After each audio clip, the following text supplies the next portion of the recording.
नमस्कार, बहुत बहुत स्वागत आप सभी का खरा सौदा में। मैं हूं प्रियंका और मेरे साथ है अजय। तो 19 और 20 सितंबर जिस पर ग्लोबल इकोनॉमी की नजर थी कि फेड के आउटकम क्या आएंगे, बहुत हद तक उसी तरह आए हैं, लेकिन थोड़ी सी कड़ी कमेंट्री तो जरूर है। मॉर्निंग अजय।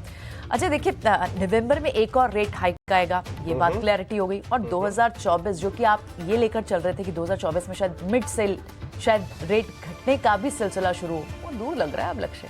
दिल्ली अभी थोड़ा दूर लग रहा है, दूर लग रहा है। वाशिंगटन थोड़ा दूर लग रहा है। हाँ। लेकिन देखिए, फिर भी ये सारी बात तो सही है, लेकिन ये बात आप जान लीजिए, गुड मॉर्निंग प्रियंका, मॉर्निंग, कि क्या वाकई में हैंड ऑन हार्ट ऐसा कुछ आया है यूएस फेड की कमेंट्री में जो आपको ऑलरेडी पता नहीं था? बिल्कुल नहीं। एग्जैक्टली तो इसलिए बहुत ज्यादा पैनिक करने की जरूरत नहीं है, पूरी स्क्रिप्ट अपने हिसाब से हो रही है। जिस दिन यहाँ बैक होम हमारे गवर्नर साहब खुद ही न्यूट्रल से थोड़ा सा सेंटर में आ गए थे, स्लाइड कॉशियस, आपको समझ जाना चाहिए था कि वो किसी ग्लोबल इंडिकेटर को देख के ही हो रहे हैं कॉशियस, और एग्जैक्टली वही हुआ। कल फेड रिजर्व ने कोई बदलाव तो नहीं किया, उम्मीद भी 99% लोगों की थी कि कोई बदलाव नहीं आएगा, लेकिन मैंने हर बार ये बात बोली है कि फेड के पास उनकी कमेंट्री भी एक टूल होती है, बिल्कुल। और कल उन्होंने अपनी कमेंट्री को एज अ टूल दोबारा इस्तेमाल किया। लेकिन इसके अंदर ना, आप प्योरली मार्केट रिएक्शन को देख के अपना बाजार का व्यू मत बनाइए। ओके। आप बाजार का व्यू बनाइए, उसके बाद देखिए क्या मार्केट उसके हिसाब से जा रहा है या नहीं, या आपका व्यू गलत था।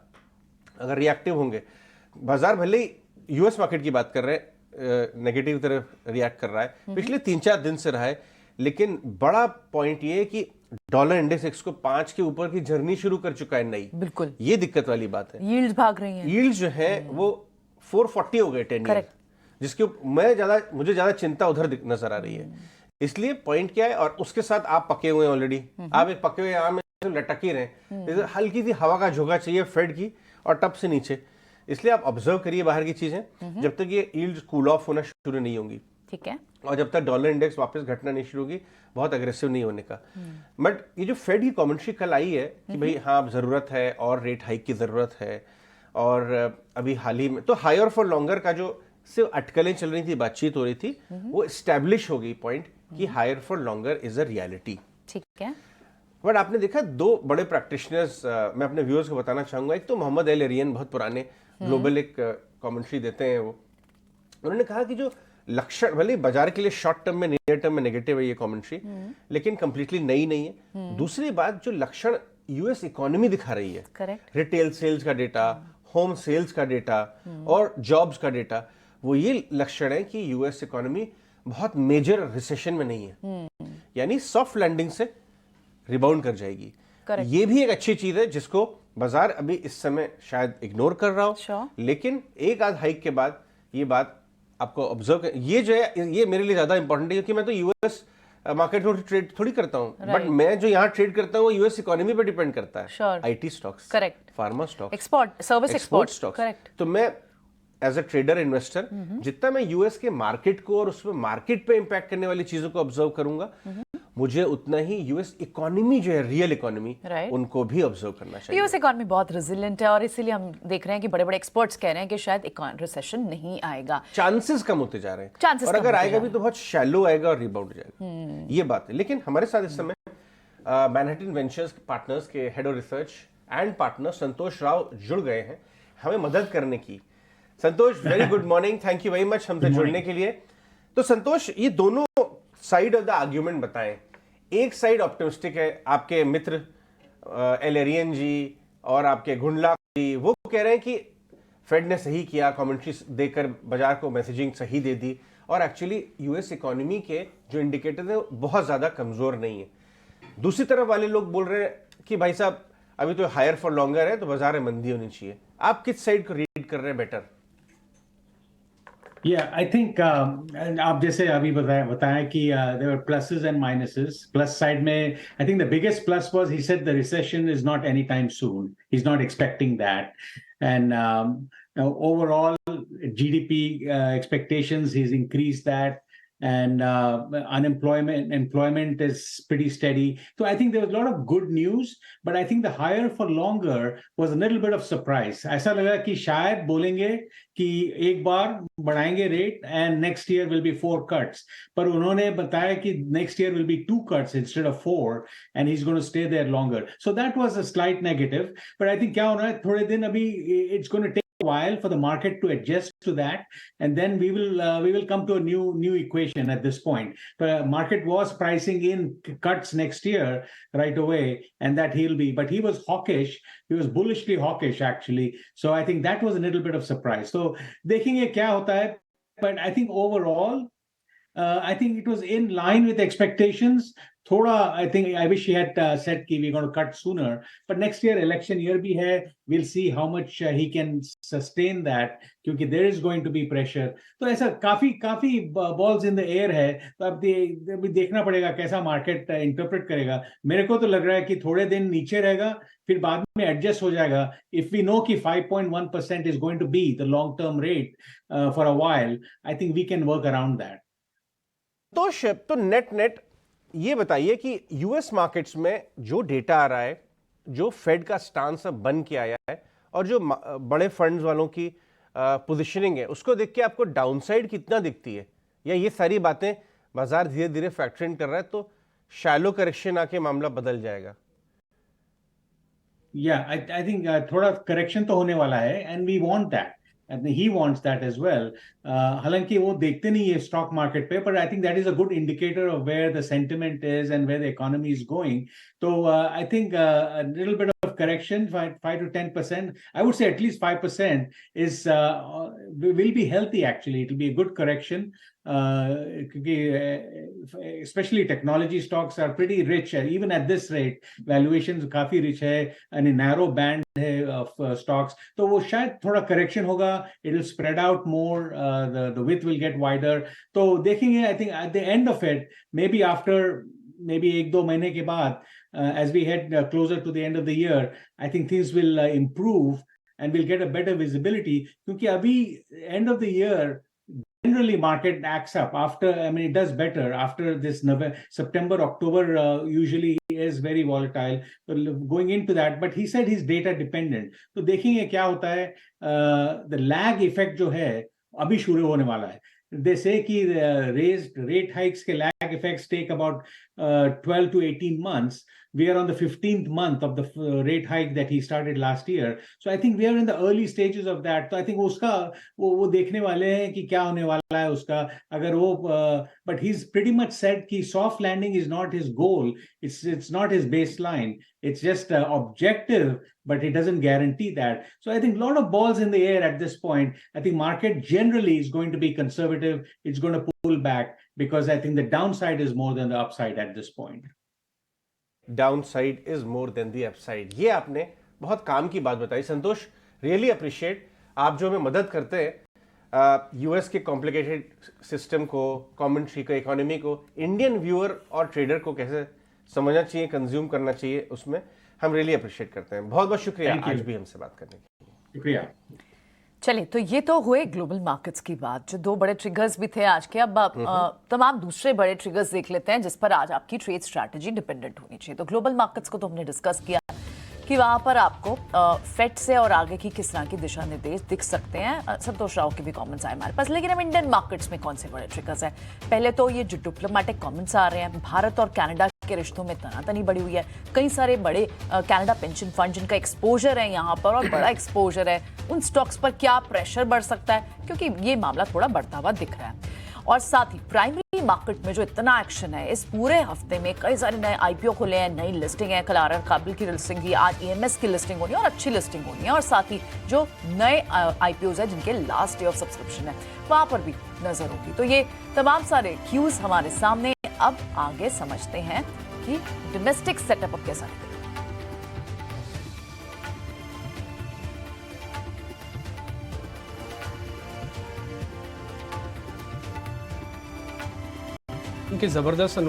दो दिन की ज़बरदस्त अनवाइंडिंग के बाद अब मार्केट के अंदर क्या करना चाहिए? क्या 19,800 एक अहम सपोर्ट एरिया है? क्या बाजार को जो एक रिलीफ, एक छोटा कट चाहिए था वो मिल गया अजय, या फिर अभी और दिक्कत है?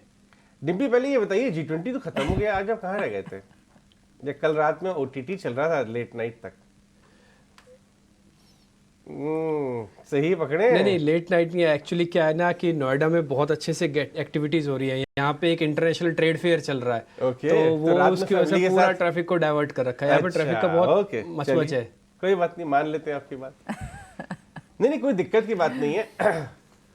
नहीं आपको मैं विजुअल्स दिखा के प्रूव कर दूंगा, जैसे लास्ट टाइम आपको दिखाया था कि बारिश हो रही थी। ह्यूमन बीइंग है, फैमिली के साथ चले गए या ओटीटी थोड़ा ज्यादा खींच दिया लंबा रात में, तो सुबह तक खींच सकती है नींद थोड़ी ज्यादा, कोई प्रॉब्लम नहीं है।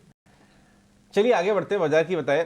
देखिए डिम्पी, ऐसा है कि इस समय जी हाँ 125 पॉइंट आपको कट नीचे दिखाई दे रहा है, क्योंकि इंप्लाइड ओपन जो है गिफ्ट निफ्टी का नीचे है, कल की कमजोर शुरुआत हुई। लेकिन मैं आपको एक दूसरा नजरिया देता हूं, वो ये है कि फेड चेयरमैन का जितना भी कमेंट्री आई है हायर फॉर लॉन्गर, एक आध और रेट हाइक की जरूरत, वो कंप्लीटली नई नहीं है, पहली बात।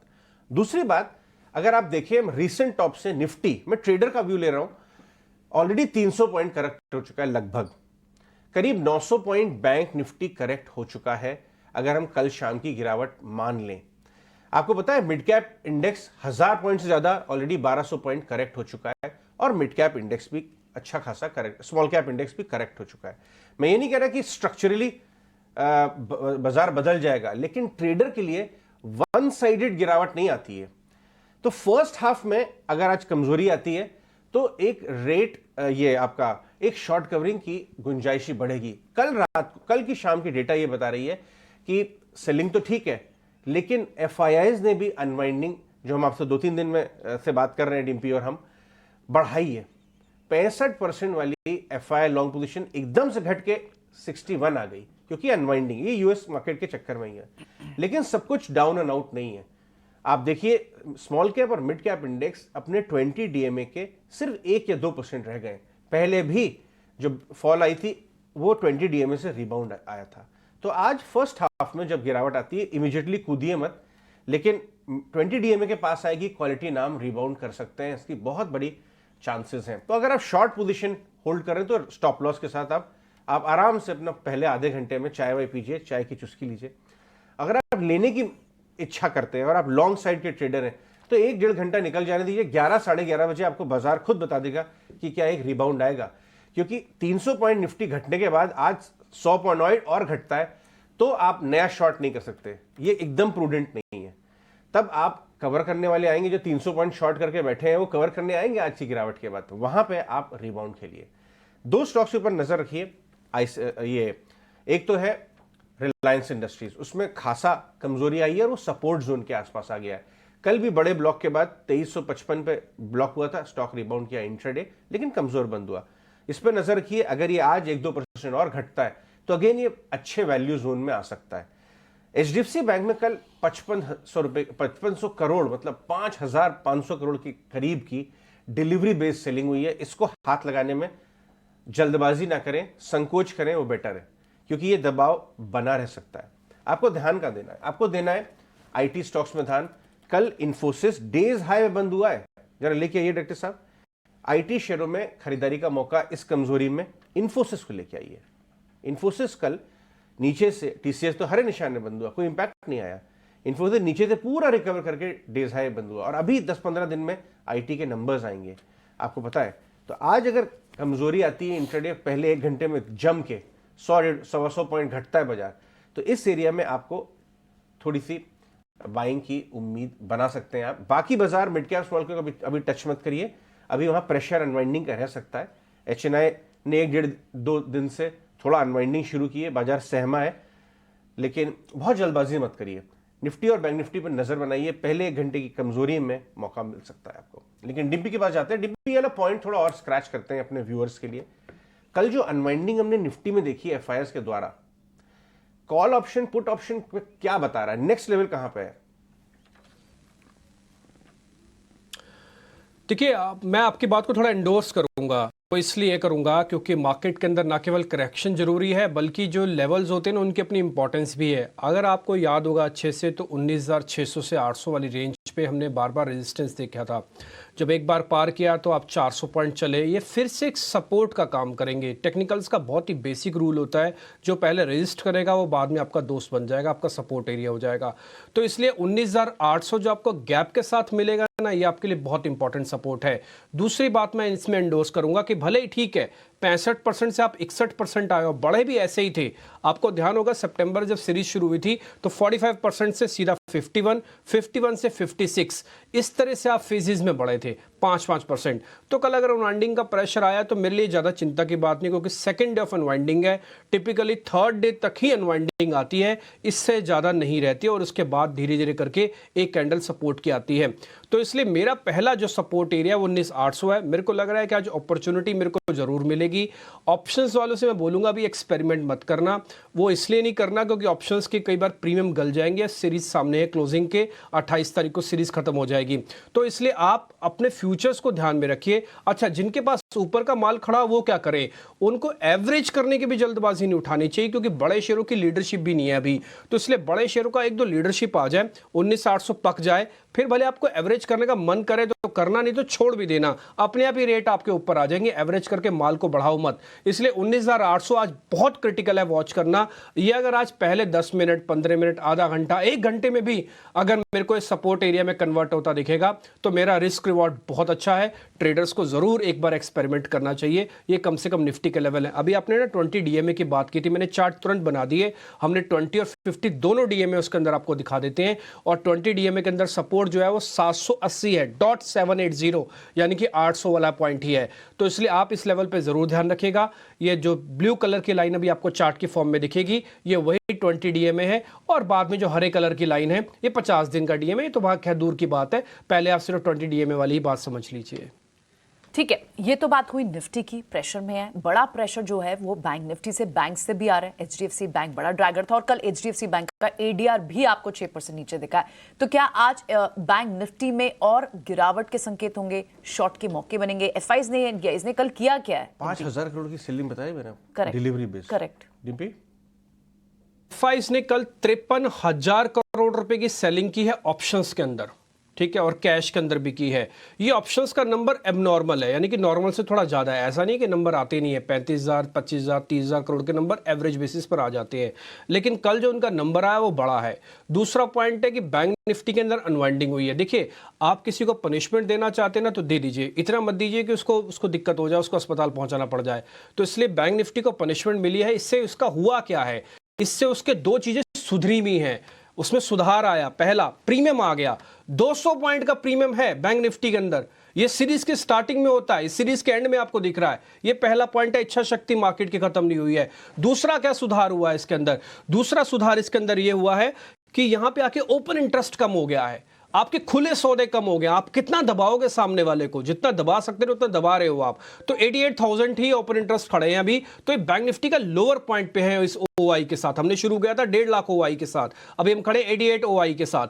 तो इसलिए बहुत इंपॉर्टेंट है कि बैंक निफ्टी भी यहीं पे सपोर्ट ले लेगा 45,000। मेरे को एक्चुअली अगर आप मेरे से पूछेंगे आपको उम्मीद किससे ज्यादा है, तो मैं बोलूंगा मेरे को बैंक निफ्टी से उम्मीद थोड़ी ज्यादा है। ये शायद 45,000 के आसपास आके अपना एक सपोर्ट जरूर लेगा, और शायद इसी की वजह से हम निफ्टी को भी थोड़ा हील होते हुए देखेंगे। लेकिन मैं फिर से बोलूंगा, जल्दबाजी ना कीजिएगा। ऐसा नहीं है कि बाजार कहीं भागा जा रहा है। हमने कल भी आपके सामने बात की थी कि अपॉर्चुनिटी मिलेगी, ये अपॉर्चुनिटी आ गई है आपके सामने, इसका फायदा उठाइएगा, लेकिन कम वॉल्यूम के साथ। ठीक है, वो बात कर लेते हैं जहां अपॉर्चुनिटी है। डिम्पी, ऐसे स्टॉक्स भी तो आपने ढूंढे होंगे ना जहां ब्रेकआउट लेवल्स होंगे? हाँ, दोनों शेयर हमने बाय के ही ढूंढे हैं, क्योंकि हमारा ये पॉइंट मानना है कि 19,800 पे एक जंक्शन है, ज़रूर मार्केट एक बार इसको रिस्पेक्ट करेगा, और 45,000 बैंक निफ्टी का जंक्शन है, इस पे भी रिस्पेक्ट होगा। इसलिए हमने जो दो शेयर निकाले, एक बर्जर पेंट को निकाला है। हमें भी क्रूड से डर लगता है कि वो 94, 95 है तो पेंट कंपनीज कैसे चलेंगी, लेकिन बर्जर पेंट ने पिछले 2 दिन से ये बात प्रूव की है अपने लेवल्स के साथ कि वो डर नहीं रहा इस समय क्रूड से। और दूसरा, माइल्ड फॉल आया है क्रूड के अंदर भी, ये $92 के आसपास पहुंचा हुआ है। बर्जर का ऑलरेडी ब्रेकआउट हुआ है, ये हमने एरो से मार्क किया हुआ है, दोनों एवरेजेस का जंक्शन से ये ब्रेकआउट है। जो ऊपर एक हमने लाइन ड्रॉ की है रेड कलर की, ये इसका एक रेजिस्टेंस एरिया, ये पुराना हाई है इसका। तो ये बड़ा जो गैप है ना, इसको भी फिल करेगा। और कल की कैंडल काफी स्ट्रॉन्ग कैंडल थी, वॉल्यूम के साथ फ्रेश लॉन्ग बाइप हुए है। दूसरा, रिस्क रिवॉर्ड ठीक है, सामने फेस्टिवल सीजन खड़ा है, और यहाँ पे आप देखेंगे क्रूड के अंदर जो हल्की सी गिरावट है, इसका बेनिफिट आज बर्जर पेंट को मिल सकता है। दूसरा शेयर हमने निकाला वो बैंकिंग से निकाला। देखिए, बड़े शेयर से हमें भी अभी लगता है कि एफआईज ने अगर 4% का अपना कट किया है, एफआईएस की होल्डिंग है लॉन्ग के अंदर, तो अभी बड़े शेयर्स में हाथ ना डालें। लेकिन एयू स्मॉल फाइनेंस वैसे बैंक है, ये कल की क्लोजिंग भी आप देखिए 3.5% के ऊपर की क्लोजिंग हुई है, इन स्पाइट ऑफ दिस के 500 पॉइंट बैंक निफ्टी टूटा था। तो इनकी इनहेरेंट अपनी ताकत जो है ना वो कल दर्शाई है इन्होंने, और ये बात बहुत इंपॉर्टेंट एरिया है, हमने बकायदा चार्ट के जरिए मार्क किया हुआ है। ये जो येलो कलर की लाइन आप देख पा रहे हैं इसका सपोर्ट है, कल यहीं से इसने सपोर्ट लिया और चल गया। और ये जो रेड और येलो कलर का जो लाइन का कॉम्बिनेशन है, ये एक मल्टी जंक्शन एरिया है सपोर्ट का, जिसको हम 700 से 725 कहते हैं। तो यहां पर आपका रिस्क रिवॉर्ड बहुत अच्छा है। तो अगर आप बैंकिंग में एक्सपेरिमेंट करना चाहते हैं तो बड़े बैंक की बजाय स्मॉल बैंक के साथ करें, एयू स्मॉल फाइनेंस है, इस पे ध्यान रखें। और क्रूड का हल्के माइल्ड डिप का बेनिफिट आपको बर्जर में मिलेगा। तो 2 शेयर आज हमारी तरफ से हैं। चलिए आगे बढ़ते हैं और हम अपने पैनलिस्ट को भी शामिल करते हैं अपनी बातचीत में। सोनी पटनायक, किरण जानी, कपिल शाह हमारे साथ जुड़ रहे हैं। आप तीनों का स्वागत है 18 स्वदेश पे। बाजार थोड़े से पुल बैक जोन में है और आज भी शायद ऐसा ही चलेगा, लेकिन पहले घंटे की नर्वसनेस जो होगी, जो गैप अप नजर आएगा, उसमें करना क्या चाहिए? कपिल, मैं आपसे शुरुआत करना चाहूंगा। Good morning. Nifty, bank Nifty. जी, गुड मॉर्निंग अजय जी। तो पिछले 2 दिनों से हमें काफी एक सेलिंग प्रेशर देखने मिला हुआ है। निफ्टी ने ऑलमोस्ट 300 पॉइंट्स का कट हमें ऑलरेडी देखने मिला हुआ है। 19,900 के लेवल के अराउंड ये रुका हुआ है। तो मॉर्निंग के साथ में ऑफकोर्स हमें वीकनेस और स्पिल ओवर इफेक्ट तो देखने मिलेगी, जो ग्लोबल मार्केट में हमने देखा हुआ है। तो 19,900 के नीचे सस्टेन होता है तो हमारा जो नेक्स्ट बेस्ट सपोर्ट लेवल बनता है वो 19,800 है, और उसके बाद में 19,625 के लेवल्स भी नीचे में हमें देखने मिलते हैं अगर 19,800 का लेवल पे मार्केट नहीं थमता है तो। लेकिन टेक्निकली 19,800 लेवल मार्केट के लिए एक इमीडिएट अच्छा सा सपोर्ट लेवल तो यहाँ पे हमें देखने मिल रहा है। और वैसे ही बैंक निफ्टी की हम बात करें तो बैंक निफ्टी ने एक डबल बॉटम डबल टॉप जैसा फॉर्मेशन किया हुआ है, क्योंकि 46,300 बहुत टाइम पहले का भी हाई था और रिसेंट हाई भी जो रहा हुआ है वो भी 46,300 के लेवल से हमें रिएक्शन देखने मिला हुआ है। मार्केट अभी 45,300 के लेवल पे अटका हुआ है बैंक निफ्टी, लेकिन 40,300 के लेवल के अगर हमें नीचे में थोड़ा सा ज्यादा सेलिंग प्रेशर देखने मिलता है तो यहाँ पे थोड़ी सी और वीकनेस बन सकती है। और नेक्स्ट बेस्ट जो लेवल हम देखते हैं वो 45,000 पहला लेवल आता है और उसके बाद में 44,700 के लेवल्स हमें नीचे की ओर देखने मिलते हैं। तो ओपनिंग में हमें थोड़ी सी नर्वसनेस देखने मिलेगी। 19,800 for the Nifty and bank Nifty में 45,000 एंड 44,700 वहां पे कुछ एक हमें कंफर्मेशन साइन देखने मिलता है तो एक हम फिर से एक पॉजिटिव व्यू के लिए देख सकते हैं। लेकिन हमें थोड़ा सा थम के एक वैलिडेशन देखना चाहिएगा, उसके बाद में ही हम कुछ एक्ट कर पाएंगे। चलिए आगे बढ़ते हैं और सीधे ट्रेडिंग आइडियाज की बात करते हैं। सोनी पटनायक, आपके क्या ट्रेडिंग आइडियाज हैं आज हमारे व्यूअर्स के लिए? जी, good morning Good to morning. Everyone. And आज जो मेरा ट्रेडिंग आइडिया है वो एक बाय की तरफ है और एक सेल की तरफ है। बाय है ग्रैन्यूल्स में 2.8% का कल उसने लॉन्ग बिल्ट पोजीशन देखा है। 340 की कॉल ऑप्शंस में भी अनवाइंडिंग होते हुए नजर आई है ओपन इंटरेस्ट की। तो ग्रैन्यूल्स आप बाय कर सकते हैं 320 का स्टॉप लॉस लगा के, और पहला टारगेट उसका रहेगा 356। जो दूसरा ट्रेडिंग आइडिया है वो सेल की तरफ है, वो है गुजरात गैस लिमिटेड सेल, और उसमें भी कल शॉर्ट बिल्टअप बनते हुए नजर आए हैं। 3.5% का शॉर्ट बिल्टअप बना हुआ है। एंड ऊपर में अगर हम देखेंगे तो काफी स्ट्रॉन्ग कॉल राइटिंग हुई है अराउंड 450 और लेवल्स पे। सो 456 का आप स्टॉप लॉस लगाए, और नीचे का उसका पहला टारगेट रहेगा 430, दूसरा टारगेट रहेगा 426 का।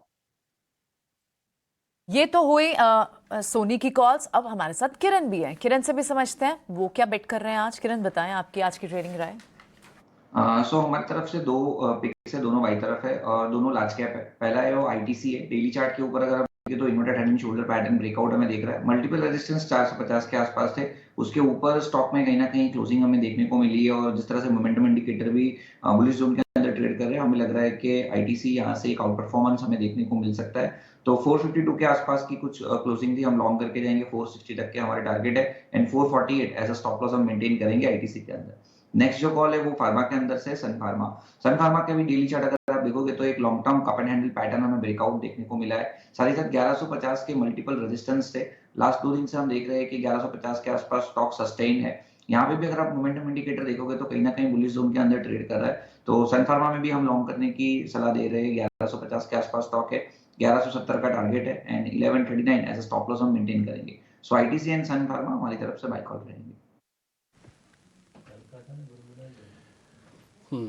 किरण, आपका सन फार्मा काफ़ी इंटरेस्टिंग शेयर है। आज हम एयू स्मॉल की जगह सन फार्मा ही रख रहे थे हमें, लेकिन इसका ऑल टाइम हाई का रेजिस्टेंस है एक ब्रेक कर रहा है उसको, इसलिए हमने थोड़ा अपने कदम पीछे हटा लिए, लेकिन आप कह रहे हैं कि नहीं ये चलेगा ज़रूर।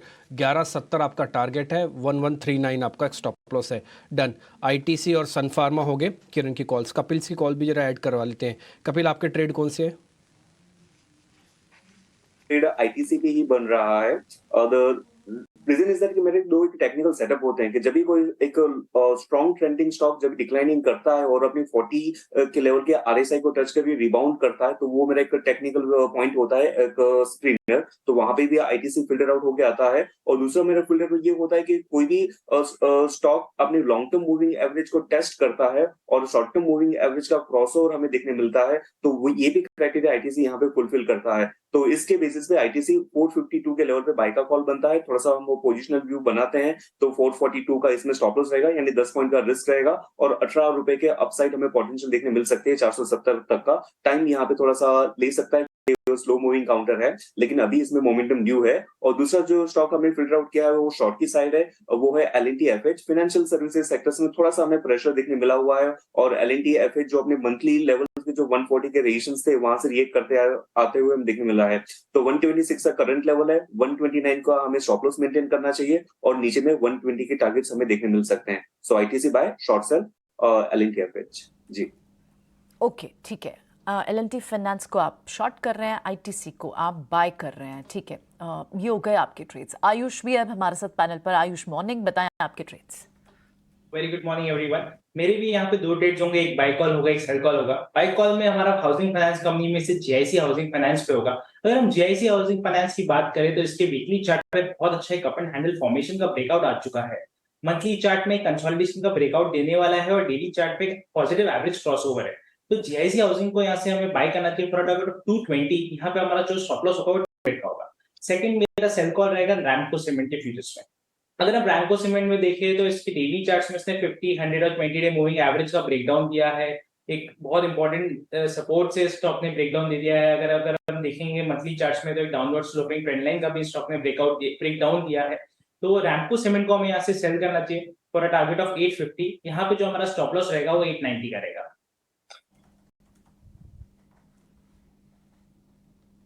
क्या जीआईसी हाउसिंग फाइनेंस हो गया और एक रैमको शॉर्ट हो गया आपका, ठीक है। तो ठीक है, प्लस माइनस दोनों ट्रेड हमको मिल गए। तो ज़्यादातर शेयर्स में डिफेंसिव आपको ज़्यादा दिख रहे होंगे, फार्मास्यूटिकल्स, आईटीसी, ये इस तरह के कुछ एक शेयर्स आपके सिस्टम में आपको दिख रहे होंगे। आगे बढ़ते हैं, शरद को अपने साथ जोड़ते हैं। खबरों वाले शेयर्स फटाफट से उनसे पता कर लेते हैं, फिर ब्रोकिंग हाउसेस की रिपोर्ट्स भी होंगी। शरद, गुड मॉर्निंग, बताएं आज के खबरों वाले शेयर्स। Good morning Dimpy. सबसे पहले स्टॉक रहेगा SGVN। यहाँ पे गवर्नमेंट जो है लगभग 5% की स्टेक की बिकवाली करने वाले OFS द्वारा जो रेट है वो 69 रुपीज़ पर शेयर का है। 650 करोड़ का टोटल डील रहेगा और देखा जाए तो ये लगभग 16% जो है डिस्काउंट पे है और रिटेल इन्वेस्टर्स के लिए। लेकिन ये OFS जो है खुलने वाला है फ्राइडे को। शीला फोम का QIP इशू ओपन खुल गया है। फ्लो प्राइस है 1134 रुपीज़ पर शेयर, यानी कि लगभग 3% डिस्काउंट पे। तीसरा स्टॉक रहेगा BSE। टेंडर ऑफर जो है बायबैक आज खुलने वाला है। बायबैक का जो प्राइसिंग है वो 1080 रुपये का है, जो करंट मार्केट प्राइस है लगभग 10% डिस्काउंट का है। और रिटेल कैटेगरी में एक इक्विटी शेयर, अगर आप 26 इक्विटी शेयर होल्ड करते हैं रिकॉर्ड डेट पे तो इंटाइटलमेंट रेशियो देखने मिल सकते हैं। जो रिकॉर्ड डेट है वो 14 सितंबर को है। फिनो पेमेंट्स बैंक, यहाँ पे जो है एजेंसी से न्यूज़ आ रही है कि कंप्लेंट्स आ रहे हैं क्लाइंट का, स्पेशली जो पोटेंशियल फिक्टिशियस स्कीम्स को लेके। अब इसके कारण एक नेगेटिव डेवलपमेंट बन सकता है। DCB बैंक भी फोकस में रहेगा। RBI ने मंजूरी दे दी HDFC AMC को कि वो ऑलमोस्ट 9.5% स्टेक तक एक्वायर कर सकते हैं बैंक में। सिप्ला का नेगेटिव डेवलपमेंट आया है। यहाँ पे US FDA का इशू आया है 5 फॉर्म 483 ऑब्जर्वेशंस US के प्लांट में। टार्सन्स जो है फोकस में रहेगा क्योंकि UK based FI Plutus wealth ने जो है लगभग 17 लाख शेयर्स की एक्विजिशन की है। जाइडस लाइफ में देखें तो फाइनल अप्रूवल आया है US FDA द्वारा स्किन ट्रीटमेंट ड्रग के लिए। वहीं बाइकॉन की बात करें तो उनके बायोलॉजिक्स आर्म को ऑप्थेल्मोलॉजी ड्रग का अप्रूवल आ गया है। एक्साइड इंटरेस्टिंगली 125 करोड़ रुपए जो इन्वेस्ट करने वाले अपने एनर्जी सोल्यूशंस होली ओन नाम में राइट्स इशू द्वारा। MCX भी जो है फोकस में रहने वाला है। ठीक है, ये सारे स्टॉक्स तो फोकस में है। कई सारे स्टॉक्स इन पे ट्रेड पॉसिबल डिस्कस करते हैं, लेकिन वमाक्षी अब हम तक रिपोर्ट्स लेकर आई हैं। आज ब्रोकरेज हाउस की जो इंपॉर्टेंट रिपोर्ट्स आई हैं, वमाक्षी बताएं। मॉर्निंग। जी बिल्कुल, शुरुआत करते हैं हम स्टार हेल्थ के साथ। CLSE की तरफ से रिपोर्ट आ रही है और इनका कहना है कि इंश्योरर्स और हॉस्पिटल्स के बीच में जो टसल चल रहा है वो बढ़ता हुआ नज़र आ रहा है। इंडिया में स्टार हेल्थ का जो हॉस्पिटल्स के साथ चल रहा है उसका रेजोल्यूशन कुछ हफ्तों में एक्सपेक्टेड है और इसका इम्पैक्ट हालांकि लिमिटेड रह सकता है, ऐसा CLSE का मानना है, जिसके चलते उन्होंने स्टार हेल्थ पर अपनी खरीदारी की राय को बरकरार रखा है। इसके अलावा सीमेंट स्टॉक्स भी हमारे रेडार पर रहेंगे। बर्नस्टीन का कहना है कि सीमेंट सेक्टर ने परफॉर्म किया है मार्केट को करीब 10% से पिछले एक साल में। इंफ्रास्ट्रक्चर इन्वेस्टमेंट साइकिल अब काफ़ी अच्छी तरीके से हम सब समझ चुके हैं और ये लार्जली फैक्टर्ड इन नज़र आ रही है। अब उन्हें बढ़ता प्रेशर नज़र आ रहा है कोल प्राइसेस और नए कैपेसिटी के चलते। ओवरऑल अल्ट्राटेक, अंबुजा और श्री सीमेंट पर, ये तीनों ही सीमेंट काउंटर्स पर उन्होंने अपनी राय को डाउनग्रेड किया है और अपना टारगेट प्राइस भी घटाया है। EMS इंडस्ट्री भी फोकस में रहेगा। मॉर्गन स्टैनली का कहना है कि भारत के इलेक्ट्रॉनिक मैन्युफैक्चरिंग इंडस्ट्री एक इन्फ्लेक्शन पॉइंट पर है। इलेक्ट्रॉनिक मैन्युफैक्चरिंग इंडस्ट्री का रेवेन्यू करीब $604 बिलियन हिट कर सकता है FY32 तक और लार्जली उनका कहना है कि केन्स और सिरमा SGS के पास काफ़ी मजबूत बिजनेस मोड्स है। तो इन फैक्टर्स के चलते मॉर्गन स्टैनली ने केन्स और सिरमा SGS पर अपनी खरीदारी की राय के साथ कवरेज शुरू की है। इसके अलावा जोमैटो पर भी हम देखेंगे ब्रोकरेज नोट आई है मॉर्गन स्टैनली की तरफ से। उनका कहना है जो फी जोमैटो ने इम्प्लीमेंट की थी वो काफ़ी वेल अडॉप्टेड हो गई है पूरे ही यूज़र बेस में। अब वो एक्सपेक्ट कर रहे हैं कि Zomato adjusted EBITDA margins achieve कर पाएगा करीब 4 to 5% फूड डिलीवरी कारोबार में अगले 6 क्वार्टर में एज़ कम्पेयर टू पहले उनके एस्टिमेट से करीब FY26-27 के। ओवरऑल इन फैक्टर्स के चलते मॉर्गन स्टैनली ने जोमैटो पर अपनी ओवरवेट की राय तो बरकरार रखी ही मगर अपना टारगेट प्राइस उन्होंने बढ़ाया है। नायका पर मॉर्गन स्टैनली का हालांकि कहना है कि सर्वे इंडिकेट कर रहा है कि स्ट्रक्चरल इंक्रीज नजर आ रहा है ब्यूटी स्पेंडिंग में।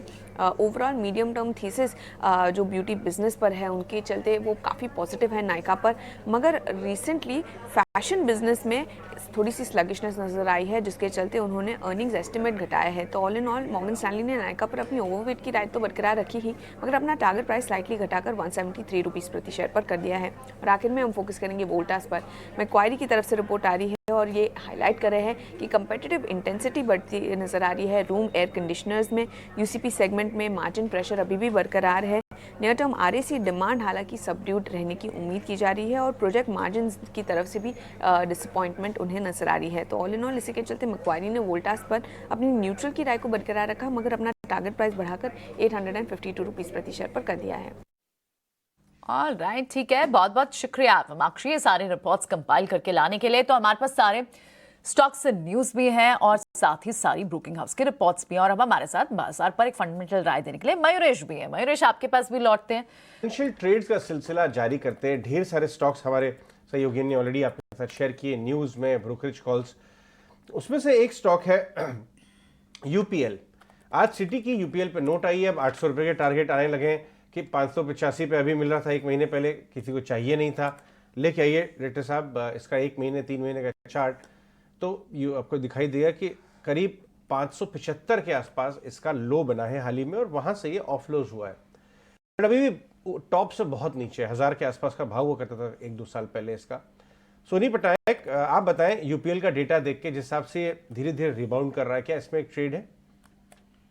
जी अजय जी, मेरे ख्याल से 630 का एक उसका रेजिस्टेंस है, उसको क्रॉस करना बहुत ही अहम रहेगा। वो जब भी 630 के ऊपर ही ट्रेड निकालता है और क्लोजिंग भी 630 के ऊपर देता है तभी वो वहां से फ्रेश तेजी के लिए एक रैली दिखा सकता है और वहां से मेरे ख्याल से 680 to 700 भी जा सकता है, वो पोजिशनल रहेगा। और इमीडिएट सपोर्ट अगर हम देखें इंट्राडे बेसिस पे तो 615 का उसका एक स्ट्रॉन्ग सपोर्ट है। उसके नीचे अगर 600 होता है तो मेरे ख्याल से शायद थोड़ा कंसोलिडेट कर सकता है 600 और 630 के रेंज के अंदर कुछ समय के लिए। वो एक कंसोलिडेशन से ब्रेकआउट उसके बाद ही देगा। प्रोबेबली एक वीक का कंसोलिडेशन आपको यहाँ पे देखने को मिले, उसके बाद वो 630 के ऊपर ब्रेकआउट देगा एंड तब आप वहां से फ्रेश बाय कर सकते हैं फॉर टारगेट्स ऑफ 680 to 700। ठीक है, 680 to 700 के टारगेट्स पॉसिबल हैं अगर आप हाउस से काम करें। कपिल, इंडिगो में कल थोड़ी कमजोरी थी और क्रूड का समझ में आती है बात, लेकिन स्ट्रक्चरली ये स्टॉक एक मौका दे रहा है क्योंकि ऑलमोस्ट मोनोपोली सिचुएशन है। सुनने में आया है कि आकाशा को भी इश्यूज हो रहे हैं अभी फिलहाल, तो कहीं ना कहीं ये बेनिफिशियरी होगा। क्या लेवल्स पे आपको लगता है कि इंडिगो में एंट्री लेनी चाहिए ट्रेडिंग के व्यू से भी और थोड़ा medium term 6 months 1 year view भी अगर आप बता सकें कपिल? जी, बेसिकली ETF के चलते हुए हमें स्टॉक में तो वन साइड नेगेटिव मोमेंटम ही देखने मिला हुआ है। स्टॉक कुछ 2700 के लेवल पे ट्रेड कर रहा था और अभी 2400 के लेवल के यहाँ पे चला हुआ है। काफी टाइम उसने 2400 से लेके 2500 से लेके 2400 की रेंज में बिताया हुआ था और ऑफ लेटली हमें एक नीचे का एक ब्रेकडाउन भी देखने हुए मिला हुआ है इसमें स्टॉक में। हालांकि ऐसे स्टॉक में काफी बार बैड ट्रैप होने के चांसेस बहुत ज्यादा बनते हैं और मैं इसका नेक्स्ट बेस्ट जो सपोर्ट देख पा रहा हूँ, टोन तो थोड़ा सा अंडरलाइन साइडवेज टू नेगेटिव ही रहेगा, लेकिन नीचे में जो मैं इसके सपोर्ट लेवल देख पा रहा हूँ वो 2340 के अराउंड के बनते हैं। तो 2340 के अराउंड हमें कुछ ऑप्टिमिज्म मिले, कुछ रिवर्सल साइन देखने मिले तो यहाँ पे वो एक बाय का कैंडिडेट बन सकता है from a short term trading perspective, क्योंकि यहाँ पे उसके जो पोजिशनल 100 डिप की मूविंग एवरेज देखते हैं तो अराउंड उसी लेवल के यहाँ पे ही आ रही है। और थोड़ा सा मीडियम टर्म पर्सपेक्टिव के लिए देखते हैं तो मार्केट लेट्स से कि काफी ओवर हीटेड है और कुछ वहां पे हमें सेल ऑफ देखने मिलता है। तो from a medium term perspective stock का जो next best potential resistance level बनता है वो 2200 के लेवल के यहाँ पे बनता है। इस लेवल पे तो ऑफकोर्स ये स्टॉक को बाय करना बनता है, लेकिन very short term 2340 and from a very positional perspective 2200 के लेवल्स स्टॉक के लिए काफी अच्छे लेवल रहेंगे। किरण, एक शेयर आप जरा चेक करना, वो है बायोकॉन। इसको यूरोपियन कमीशन से एक दवा की अप्रूवल मिली है। ये शेयर टेक्निकली अच्छा था, साउंड है, अब एक खबर भी आ गई है इसके साथ में। एक बार जरा चेक करके बताइए बायोकॉन। डिफेंसिव चार्ट ठीक है, खबर भी है इसके पास अब। ओवरऑल बायोकॉन की अगर हम बात करें तो जिस समय फार्मा के अंदर आउट परफॉर्मेंस चल रहा था, बायोकॉन कहीं ना कहीं अंडर परफॉर्मेंस में था। कहीं ना कहीं अगर हम देखें तो 2 साल के अंदर प्राइस में 60% काइंड ऑफ करेक्शन हमने देख लिया है। एक फॉलिंग चैनल के अंदर ट्रेड कर रहा था, रिसेंटली उस फॉलिंग चैनल के अंदर से ब्रेकआउट हमें जून महीने के अंदर दिखा है, जून 2023। अब उस टाइम पे स्टॉक सभी अपनी इंपॉर्टेंट मूविंग एवरेजेस के ऊपर भी आ गया है और कहीं ना कहीं जून से लेकर अब तक स्टॉक वहीं कंसोलिडेट कर रहा है। सो क्लियर कट एक असेंडिंग ट्रायंगल पैटर्न और एक राउंडिंग बॉटम पैटर्न ब्रेकआउट हमें देखने को मिल रहा है बायोकॉन के ऊपर। मोमेंटम इंडिकेटर भी बुलिश जोन के अंदर है, तो कहीं ना कहीं 273 270 के जोन में हमें बाय करके जाना चाहिए। ओवरऑल जो स्टॉप लॉस है वो थोड़ा पोजिशनल के हिसाब से 260 का स्टॉप लॉस मेंटेन कीजिए और थोड़े लंबे समय के लिए लीजिए, जैसे कि 1 महीने से 2 महीने के व्यू पॉइंट के हिसाब से। अगर आप 2 महीने तक स्टॉक होल्ड कर सकते हो तो डेफिनेटली 300 प्लस के टारगेट आपको बायोकॉन के अंदर देखने को मिल सकते हैं। तो डेफिनेटली बायोकॉन 260 के स्टॉप लॉस से लॉन्ग करना चाहिए। 260 का स्टॉप लॉस रखे, 300 प्लस तक के टारगेट मिल जाएंगे। खबर तो सिर्फ एक पॉइंट है जो आज नोटिस होगा, अदरवाइज वैसे भी चार्ट ठीक है। लेकिन एक और फार्मास्यूटिकल कंपनी है सिप्ला, आप उसकी दवाओं से ठीक है रूबरू होंगे, लेकिन आजकल उसमें जो खबर चल रही है वो स्टिक सेल की चल रही है। इसी को जुड़ी हुई एक अपडेट हमारे हाथ लगा है और मेरे सहयोगी हैं अनुराग जोशी, उनके पास जो अपडेट है वो आपके साथ साझा कर रहे हैं। अनुराग हमारे साथ जुड़ रहे हैं बताने के लिए। अनुराग बताएं आप। अमेरिकी प्राइवेट इक्विटी कंपनी ब्लैकस्टोन ने जो सिप्ला में प्रमोटर इक्विटी स्टेक को खरीदने का अपना दावा रखा था, ब्लैकस्टोन ने ये दावा वापस ले लिया है। सूत्रों ने ET नाउ स्वदेश को बताया कि ब्लैकस्टोन ने ये निर्णय इसीलिए लिया क्योंकि उसके अनुसार जो रकम ये परचेस कॉस्ट है इस ट्रांजैक्शन के लिए बहुत ज़्यादा आंकी जा रही थी। अभी ब्लैकस्टोन ने इस कंपनी के लिए एक नॉन बाइंडिंग बिड डाला था और वो ये डील को इवैल्यूएट कर रहा था। अभी दूसरे प्रत्याशी जो इस डील में हैं वह टोरेंट फार्मास्यूटिकल हैं और जो कई प्राइवेट इक्विटी कंपनियों के साथ बातचीत कर रहे हैं और इनमें से CVC कैपिटल पार्टनर्स और कार्लाइल भी शामिल हैं। अभी टोरेंट ने 4.2 बिलियन डॉलर्स की जो फाइनेंसिंग है, जो लोन्स हैं, वो बैंकों के द्वारा उसकी बातचीत चालू है और वो ये उम्मीद कर रहा है कि इसे वो जल्दी क्लोज कर सके। तीसरे प्रत्याशी डील में डॉक्टर रेड्डी लैब्स हैं जो अपनी जो बिड है जो अपना उसको आगे बढ़ाने की वो भी कोशिश कर रहे हैं। ठीक है, तो अनुराग ने इम्पॉर्टेंट पॉइंट बताइए कि ब्लैकस्टोन इस पूरे डील से अपने हाथ पीछे खींच रहा है। हमारे साथ मयूरेश जोशी भी हैं।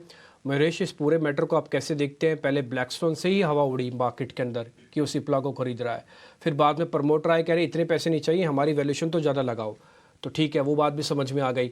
लेकिन अब फिर नया नाम भी आ गया टोरेंट फार्मा का, और वैसे देखा जाए टोरेंट फार्मा के लिए तो ज़्यादा अच्छा बिजनेस है ना, ब्लैकस्टोन क्या करेगा इसका लेके? मॉर्निंग दिप्ति जी।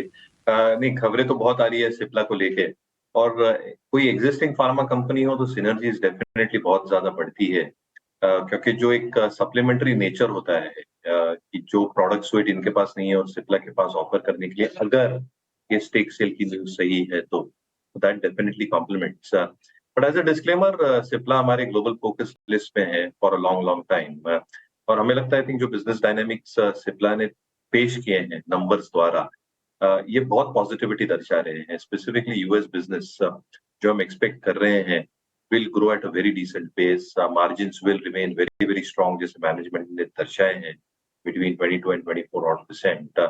और जो नए रेस्पिरेटरी लॉन्चेस हो सकती हैं अगले 2 से 3 तिमाहियों, जो 2 से 3 कॉम्प्लेक्स रेस्पिरेटरी लॉन्चेस हैं, ना सिर्फ यूएस में बट ईयू मार्केट में भी, इसका एक बहुत बड़ा मार्केट साइज है और बहुत अच्छे मार्जिन हैं, जिसके वजह से जो मैनेजमेंट कॉमेंट्री है रेवेन्यू, मार्जिन और बॉटम लाइन ग्रोथ को लेके, ये बरकरार रहेगी। एफडीए कंसर्न्स लार्जली पेंसिल्ड इन है, और जैसे रेजोल्यूशंस आते जाएंगे मुझे लगता है आई थिंक और भी कॉम्प्लेक्स ड्रग्स आते जाएंगे with a stability in R&D expenses as far as the top line is concerned between 7.5%. I think this is one story that we continue liking. Stake sale होगा नहीं होगा वो पता नहीं, बट ये स्टोरी नंबर्स के हिसाब से हमें काफी अच्छी। ठीक है, और राइट, बिल्कुल मयूर से चर्चा आगे भी जारी रहेगी, देखना होगा। फिलहाल तो ये खबर अनुराग हम तक लाए हैं, ब्लैकस्टोन के पीछे हटने की खबर है। लेकिन इस बीच हमारे साथ पैनल पर अब कुणाल भी हैं और उनसे भी समझते हैं कि वो आज ट्रेड कैसे कर रहे हैं। कुणाल, क्या कर रहे हैं आप आज कोई फर्दर शॉर्ट इनिशिएट करना ठीक है, या आप डिप्स का इंतजार करेंगे बाय करने के लिए? स्टॉक्स कौन से हैं जो रेकमेंड करेंगे?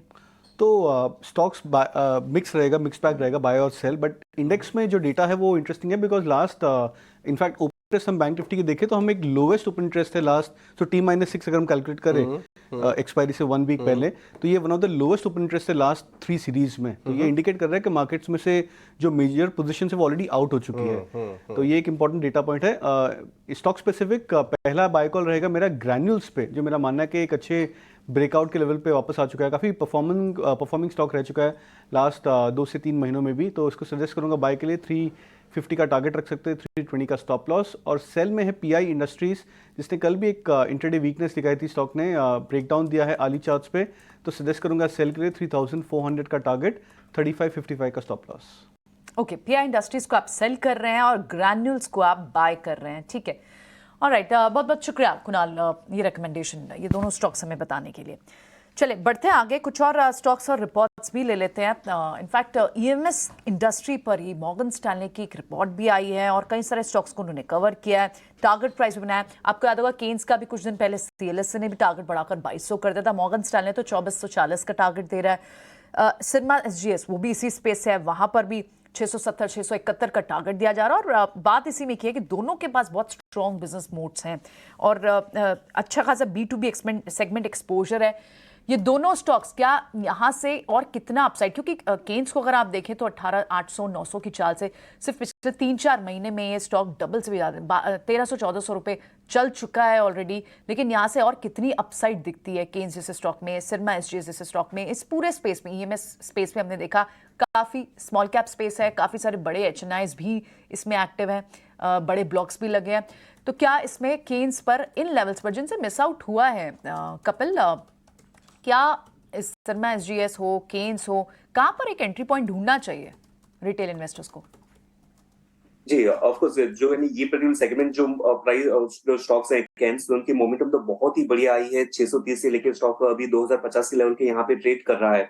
तो स्टॉक का यानी स्ट्रक्चरली एक अच्छी खासी अपसाइड मोमेंटम के बाद में थोड़ा सा एक साइडवेज पैच तो हमें देखने को मिल रहा है। लेकिन काफी बार हम एक आपके माध्यम से भी सुनते हैं कि जो IT स्टॉक्स हैं वो काफी एक एलिवेटेड लेवल पे आ गए, थोड़ा सा कूल ऑफ यहाँ पे जरूरी है। तो स्टॉक थोड़े से एक्सटेंडेड है, अभी भी एक रेंज बाउंड में है। फ्रेश बाय की अपॉर्चुनिटी करंट लेवल से तो हमें नहीं देखने मिल रही है, लेकिन थोड़ा बहुत करेक्शन हमें यहाँ पे देखने मिले। लेट्स से कि 2050 वाला स्टॉक है और जो इसके रेंज की जो लोअर बॉटम है यहाँ पे तो 1920 के लेवल के यहाँ पे बन रही है। तो यहाँ पे आने के बाद में हम देखते हैं तो शॉर्ट टर्म के लिए रिस्क और रेशियो इंप्रूव हो जाता है, क्योंकि अभी ये स्टॉक अपने रेंज के मिडिल पॉइंट के यहाँ पे ही है। तो रिस्क और रेशियो थोड़ा सा स्क्यूड हो गया है, तो थोड़ा सा कूल ऑफ होकर नीचे आता है लोअर बैंड के 1920 लेवल पे, तो वहां पे रिस्क और रेशियो काफी अच्छा होने की चांसेस बनते हैं। तो थोड़ा सा वेट करें नीचे के लेवल पे आने के लिए।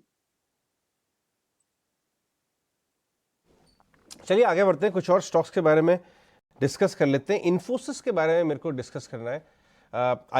आयुष, इन्फोसिस का कल चार्ट पैटर्न इंट्राडे अगर आप देखें तो बड़ा शानदार था। एक तरफ तो भीषण गिरावट इंडेक्स डेज लो, बाजार day's low, mid cap small cap bleed, लेकिन Infosys first hour of trade में बॉटम बना के डेज हाई पे बंद हुआ। आज ये जैसे कि पूरा बाजार 100-125 पॉइंट निफ्टी घटेगा तो ये भी घटना चाहिए। अगर ये नीचे मिलता है 10, 15, 20 रुपए नीचे, तो क्या आप इसको गिरावट में लेने का सौदा बनाया जाए? क्या वो ठीक हो सकता है रिस्क रिवॉर्ड के हिसाब से? डेफिनेटली इन्फोसिस में अगर हम देखेंगे, जैसा आपने बताया, कल भी इसमें ओपनिंग जो लो था, बाजार गिरा था, लेकिन स्टॉक ने फिर भी अपने आप को होल्ड करके रखा है। और अगर अभी भी देखेंगे, अगर नीचे की तरफ हमें मिलता है तकरीबन 1450 के आसपास, ये स्टॉक का एक बहुत अच्छा सपोर्ट जोन है, तो मुझे डेफिनेटली लगता है ये स्टॉक को यहाँ से बाय करना चाहिए। हमने इसको लोअर लेवल से आज तक इसको रिकमेंड ही करते आ रहे हैं। इस स्टॉक में अगर 1450 1440 के आसपास अगर हमें मिलता तो हमें डेफिनेटली स्टॉक को बाय करना चाहिए। ये हमारा आज के लिए इन्फोसिस, डेफिनेटली हमें इसमें लुक करना चाहिए। उसके बाद आप देखिए जोमेटो, अब 125 का टारगेट आ गया साहब, जबरदस्त तरीके से। मयूरेश जी, वीकेंड आ रहा है, आप तो काफी वीकेंड में जोमेटो के क्लाइंट बन जाते हैं, खूब पिज्जा बर्गर चलता है दबा के। 100 रुपए का भाव एंट्री लें क्या? वैल्यूएशन के साथ भाव से इतना भी दबा के नहीं मंगाता हूँ, बट मजाक तो जो एक्सपेक्टेशंस है Ajay ji in terms of the core business itself, food delivery का बिजनेस तो ठीक ठाक चल रहा है, EBIT margins have recovered quite well. जो इनका हाइपर प्योर का बिजनेस है, वहां पे लॉसेस ऑब्वियसली रिसीड होते जा रहे हैं एवरी पासिंग क्वार्टर। और जो प्योर डिलीवरी बिजनेस है B2B वाला, वहां पे जो हम एक्सपेक्टेशन बांध के रख रहे हैं कि जो कंसोलिडेटेड नंबर्स आएंगे वो बेहतर होंगे। That is already got reflected in the price. अभी यहाँ से कितनी सिग्निफिकेंट आउट परफॉर्मेंस आती है नंबर्स को लेके, ये आई थिंक कमिंग क्वार्टर्स, यानी coming 1 to 2 quarters I think दर्शाएंगे। और यहाँ से डिपेंडिंग ऑन द नंबर्स एक बड़ी री रेटिंग हो सकती है। क्या अभी फ्रेश एंट्री लेनी चाहिए? हमें लगता है आई थिंक अच्छी खासी प्राइस एक्शन ये स्टॉक में हो चुकी है, पुलबैक्स में राह देखे। और एक ओवरऑल ये भी है कहती कि जो पूरा मसला चल रहा है इंडिया कनाडा, जो कनाडा में पेंशन फंड इसमें होल्ड करता है, आगे जाके क्या हो सकता है, तो एक बहुत बड़ा ओवरहैंग इस पे बना हुआ है, जो मुझे लगता है I think is something to be probably ignored at this point of time. अगर आप कोर फंडामेंटल्स को मद्देनजर रखें तो पुलबैक्स की थोड़ी राह देखें, क्योंकि स्टोरी आई थिंक जैसे इवॉल्व हो रही है और अगर नंबर्स आते हैं जो मैनेजमेंट वॉक द टॉक कर रही है, and they are purely expecting अगले 4 क्वार्टर में I think the overall business consolidated basis पे भी इंक्लूडिंग स्टैंड अलोन सेगमेंट्स अच्छे नंबर्स पोस्ट करते जाएंगे। I think that can be a reality. और वर्ल्ड कप आ रहा है अजय जी, तो आई थिंक और डिलीवरीज बढ़ती जाएंगी अगले क्वार्टर।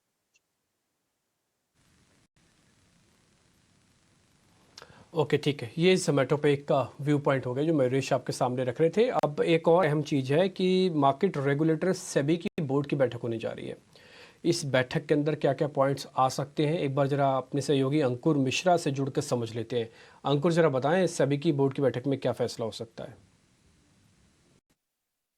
जी हाँ, सेबी की बोर्ड बैठक में कुछ अहम मुद्दों पर चर्चा हो सकती है और सूत्र हमें यही बता रहे हैं कि जो कॉर्पोरेट बॉन्ड्स में इन्वेस्टमेंट का नॉर्म्स है वहां पर थोड़ी रियायत मिल सकती है, खास करके लार्ज कॉर्पोरेट्स को। अभी तो नियम यही है कि 25% आपको कॉर्पोरेट डेट सिक्योरिटीज में इन्वेस्ट करना होगा। अगर ये लिमिट मेंटेन नहीं होती है तो 0.2% की लगभग पेनल्टी है। अब सेबी का विचार ये माना जा रहा है कि आप पेनल्टी की बजाय डिसइंसेंटिवाइजेशन और इंसेंटिवाइजेशन पर जोर दे सकते हैं। मतलब कि अगर आपने लिमिट को पूरा किया तो आपको किसी और तरीके से रियायत दी जाएगी, और अगर आपने लिमिट ब्रीच भी की तो पेनल्टी नहीं लगेगी बल्कि किसी और तरीके से आपको डिसइंसेंटिवाइज किया जाएगा। तो वो सारे तरीके देख सकते हैं कि आप सेबी बोर्ड मीटिंग पर चर्चा हो सकते हैं। इसके अलावा अगर जो इन्वेस्टर प्रोटेक्शन फंड है रीट और इनविट का, वहां पर चर्चा हो सकती है सेबी की बोर्ड बैठक में।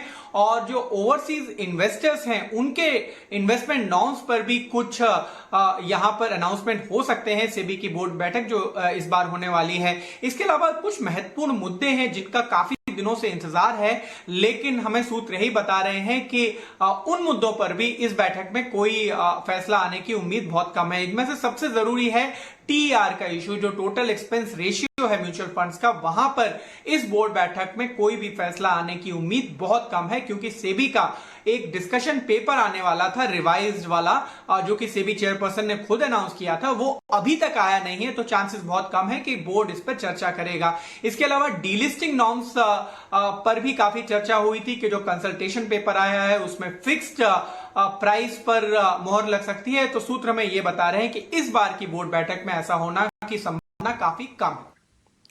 ये कुछ एक रफ पॉइंट्स हैं जो कि अंकुर आपको बता रहे हैं कि ये सेबी की बोर्ड बैठक में आज चर्चा हो सकती है और उसके बाद ये पॉइंट्स निकल के आ सकते हैं। तो उन्होंने अपने सोर्सेज से ये सारी की सारी जानकारी आपके लिए जुटाई है।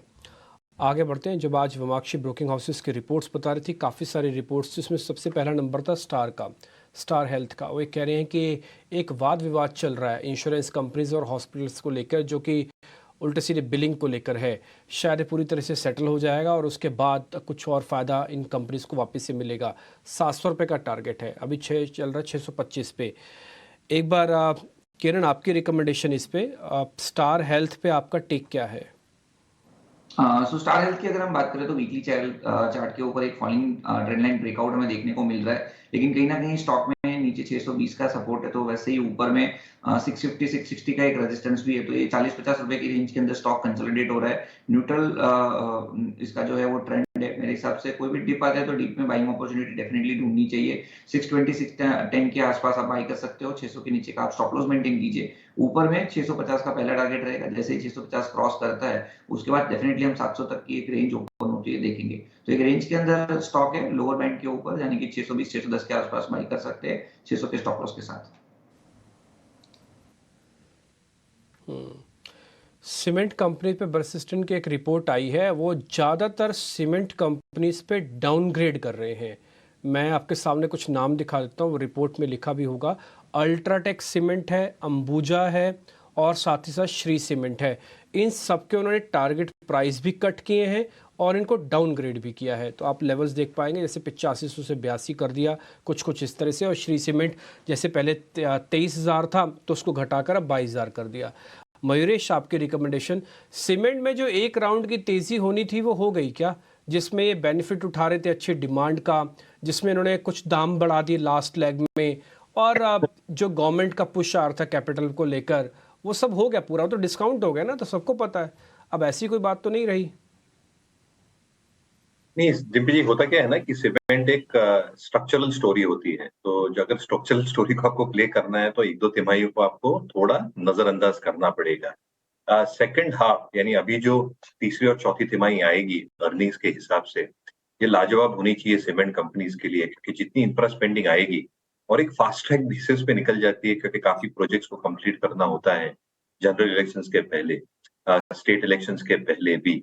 तो आई थिंक एक फास्ट ट्रैक बेसिस पे जो इंफ्रा प्रोजेक्ट्स की डेवलपमेंट होती है, तो अगले 2 तिमाही तो डेफिनेटली अच्छे होने वाले, Q3 Q4। दूसरा आप ये देखें जो प्राइसेस हैं, ऑब्वियसली सीमेंट कंपनीज ने इनको हाइक किया है 2 वजह से। एक, इनपुट कॉस्ट बढ़े हैं, कुकिंग कोल, पेटकोक के प्राइसेस अच्छे खासे बढ़ चुके हैं जो पास थ्रू कर चुकी है सीमेंट कंपनियां। और दूसरा, मार्जिन प्रोटेक्ट करने के लिए इन सर्टेन पॉकेट्स एक इनहेरेंट प्राइस इंक्रीज दिया है। तो कहीं ना कहीं आई थिंक जो रिपोर्टेड एबिटा और रिपोर्टेड एबिटा पर टन है, ये स्टेबल या इंक्रीमेंटल पॉजिटिव होने की चेष्टा है। Last but not the least, अगर आप अगले 3 या 5 वर्षों का रोड मैप निकालते हैं डिम्पी जी, तो जो स्ट्रक्चरल एडिशंस होने वाली है पूरे स्पेस में, जो हम 4 तिमाहियों पहले देख रहे थे, and with all the saga that is happening with the Adani group, पे एसीसी अंबुजा की इतनी इंक्रीमेंटल कैपेसिटीज नहीं आएंगी, जिसकी वजह से for the sector as a whole 75% के ऊपर यूटिलाइजेशन निकल जाएगा, जिसका operating leverage clearly bottom line पे आता है। Last but not the least, valuations front line के लिए obviously I think at par है compare to long period averages. छोटे मझोले कंपनियों ने कैचअप ट्रेड जरूर किया है, but as a space and as a structural story, cement companies हमारे ओपिनियन में will continue doing well, stay with the leaders. I think UltraTech काफी ऑप्टिमिस्टिक। लॉन्ग टर्म स्टोरी तो इंटैक्ट है, लेकिन क्या पता मे बी एक शॉर्ट टर्म इम्पैक्ट शायद मानना चाह रहे थे कि आ सकता है क्या। ऑलरेडी कितना प्राइस्ड इन है, मूव काफ़ी कैचअप कर चुके हैं इन स्टॉक्स में। ठीक है, इंटरेस्टिंग व्यू मयूरेश का भी। लेकिन बढ़ते हैं आगे, और अब हमारे साथ मुनाफे का फंडा, आज खास सेगमेंट हमारा देने के लिए हमारे साथ गौरांग शाह हैं, उनसे बात करते हैं।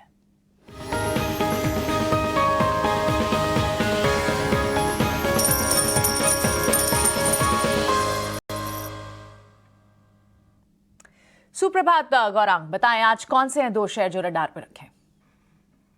बहुत बहुत धन्यवाद आप सभी का, और आप सभी को शुभ प्रभात हमारे तरफ से। तो विकल्प के रूप में बुनियादी तर्क के आधार पर 2 विभिन्न क्षेत्र से हमने, मेरे ख्याल से मिड कैप या मझौले जो आने वाले समय में लार्ज कैप बन सकते हैं, वैसे कंपनियों के नाम जोड़ने की कोशिश की हमने और उस कोशिश पर सफलता पाते हुए 2 नाम हमें मिले हैं।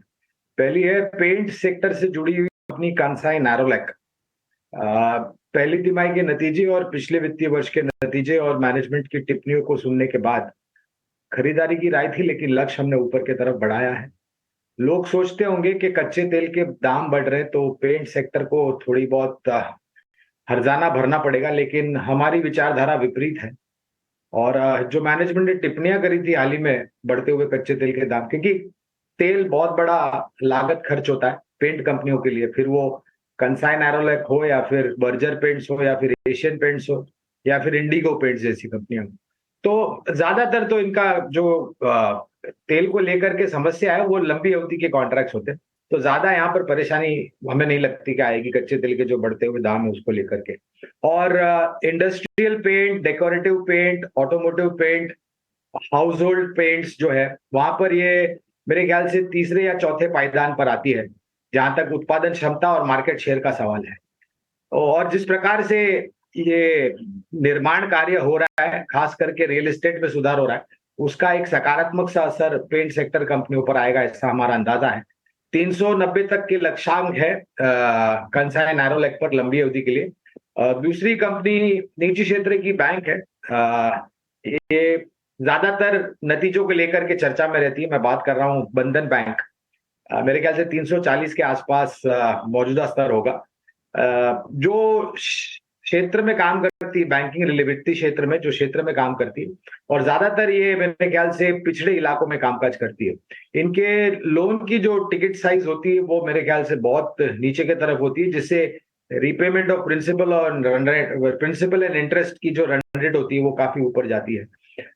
ब्रांच नेटवर्क को लेकर के कुछ समय पहले दिक्कतें थी, फटकार मिली थी आरबीआई से, लेकिन अब वो मसला हल हो चुका है।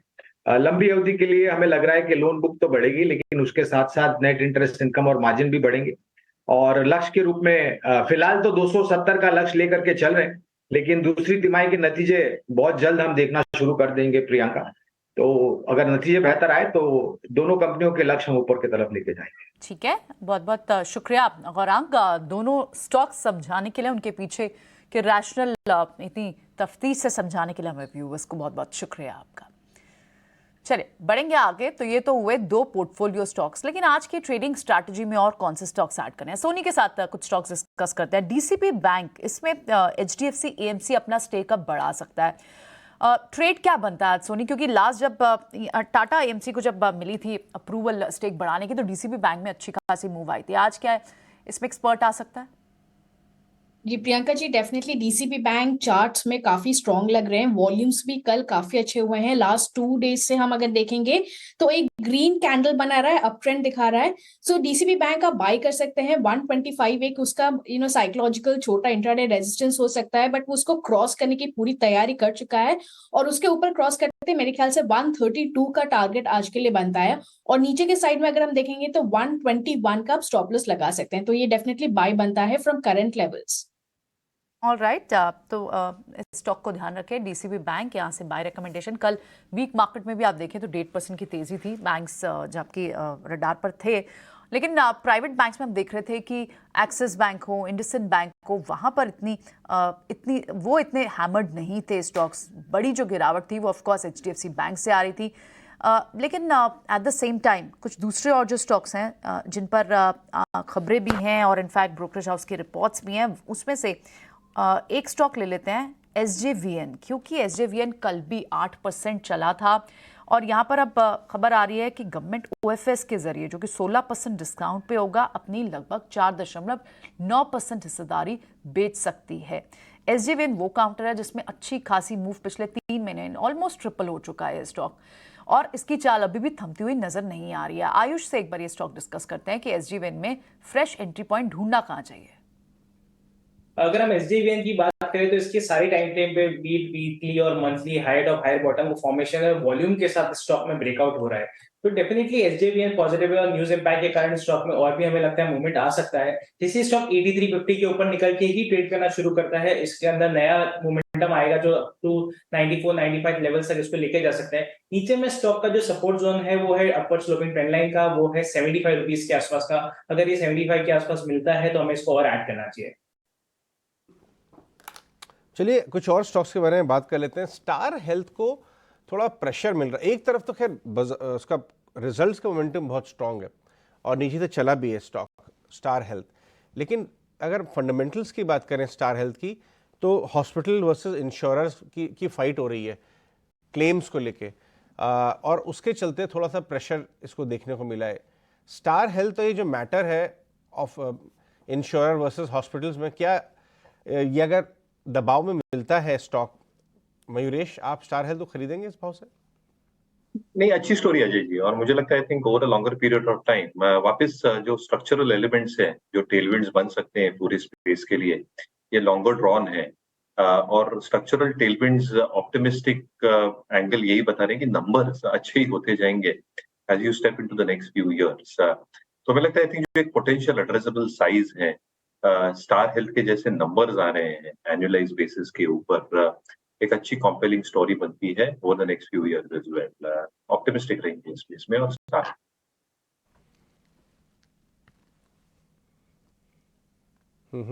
एक और स्टॉक डिस्कस करना चाहूँगा मैं, वोल्टास। वोल्टास में हालांकि काफ़ी कंपटीशन चला था बाकी एसी कंपनीज ने और उसको प्रेशर आया, लेकिन स्टॉक बहुत अच्छा रिबाउंड करके बॉटम बनाया। इसने करीब 770-780 अगर आप 3 महीने का चार्ट देखें अब वापस आता हुआ दिखाई दे रहा है। किरण, वोल्टास में लॉन्ग पोजीशन अगर मैं राइड कर रहा हूँ तो होल्ड करूँ, स्टॉप लॉसेस कहाँ पे लगाने सही रहेगा? यस, मेरे हिसाब से डेफिनेटली हमें वोल्टास के ऊपर अगर किसी की लॉन्ग पोजीशन है तो होल्ड रखनी चाहिए, और अगर किसी को फ्रेश एंट्री भी करनी है तो मेरे हिसाब से करनी चाहिए। रीजन बीइंग स्टॉक के ऊपर एक inverted head and shoulder pattern breakout हमने 860 के आसपास देखा था। 860 के आसपास ब्रेकआउट के बाद स्टॉक ऊपर में 920-915 तक की एक रैली दे चुका है। अब रिसेंट टाइम में वो कहीं ना कहीं उसके ब्रेकआउट को रीटेस्ट करने के लिए आ रहा है। 870 के आसपास का प्राइस है करंट मार्केट प्राइस से, या कोई भी गिरावट 960 तक 860 तक अगर कोई भी गिरावट आती है तो मेरे हिसाब से लॉन्ग करना चाहिए। तो 860 870 एक्यूमुलेशन जोन रहेगा।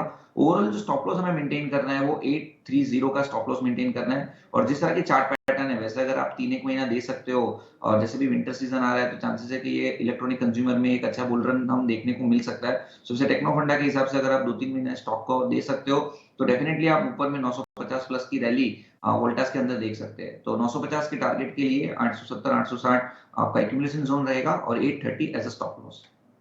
राइट, बढ़ते हैं आगे और पूजा से कनेक्ट करते हैं। पूजा एक बार हमें रिकैप दे रही है सारे आज इंपॉर्टेंट स्टॉक्स का जो आज एक्शन स्टॉक्स हैं।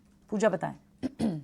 जी, डीसीबी बैंक पर नजर रखिए। आरबीआई से मंजूरी मिल चुकी है एचडीएफसी एएमसी को बैंक में 9.5% हिस्सेदारी खरीदने के लिए।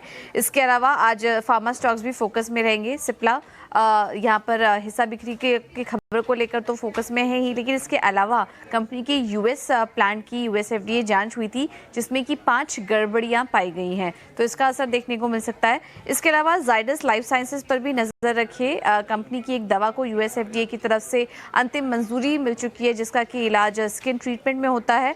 और आखिर में करते हैं टायर्सन्स की, ये स्टॉक भी फोकस में रहेगा। एक फंड एक्शन हुआ है यहाँ पर और प्लूटस वेल्थ ने कंपनी में करीब 17.5 लाख शेयर्स की खरीदारी की है 530 रुपए प्रति शेयर के भाव पर।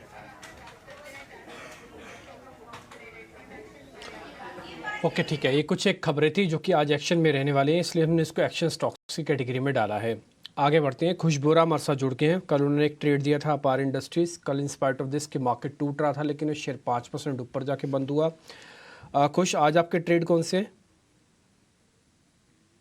जी Dimpy, first up a very good morning to you, सारे पैनलिस्ट और सारे दर्शकों को भी a very good morning and thank you so much for highlighting this. साथ ही साथ मैं भी ऐड कर दूं कि यहाँ पे हमने वैरक इंजीनियरिंग भी ओपनिंग में कॉल दिया था जिसका टारगेट 2 अचीव हुआ था और वो और काफी ऊपर गया था। हालांकि थोड़ी प्रॉफिट बुकिंग आई थी बट फिर भी टारगेट 2 के ऊपर क्लोज हुआ था। तो किसी की एग्जिस्टिंग पोजीशन हो तो बिल्कुल इन सब में बने रहें। अभी फिलहाल व्यू देखिए ऐसा है कि हो सकता है 2 दिन की फॉल के बाद और जिस तरह का gap down at least gift Nifty suggest कर टेम्पटेशन हो लॉन्ग जाने का, मैं कहूंगा थोड़ा सा वेट करें। एक बहुत ही सिंपल रीजन है उसका, 20,000 के करीब बहुत स्ट्रॉन्ग कॉल बेस है, in fact double of the put base that is there on 19,900। शायद मार्केट ने प्रीएम्प्ट कर लिया था कि किस तरीके का सिग्नल हमें ग्लोबल क्यूज मिलने वाले हैं सुबह सुबह। तो थोड़ा सा वेट करें, मार्केट सेटल होके अगर आपको कहीं बेस बनाता हुआ नजर आता है, रिबाउंड करता है, फिर एक एडवेंचरस लॉन्ग ट्रेड अटेम्प्ट करें, वरना तब तक इंडिसेस को अवॉइड करें। सो ये व्यू रहेगा ब्रॉडली ऑन द इंडिसेस। जहां तक स्टॉक स्पेसिफिक एक्शन की बात है, इंडिसेस काफी प्रेशर में थे, लेकिन स्टॉक स्पेसिफिक एक्शन कल काफी अच्छा था।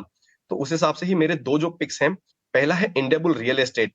आप देखिए इस स्टॉक में एक अच्छी खासी तेजी बनी हुई है, but just as a caveat ये स्टॉक जरा वॉलेटाइल है।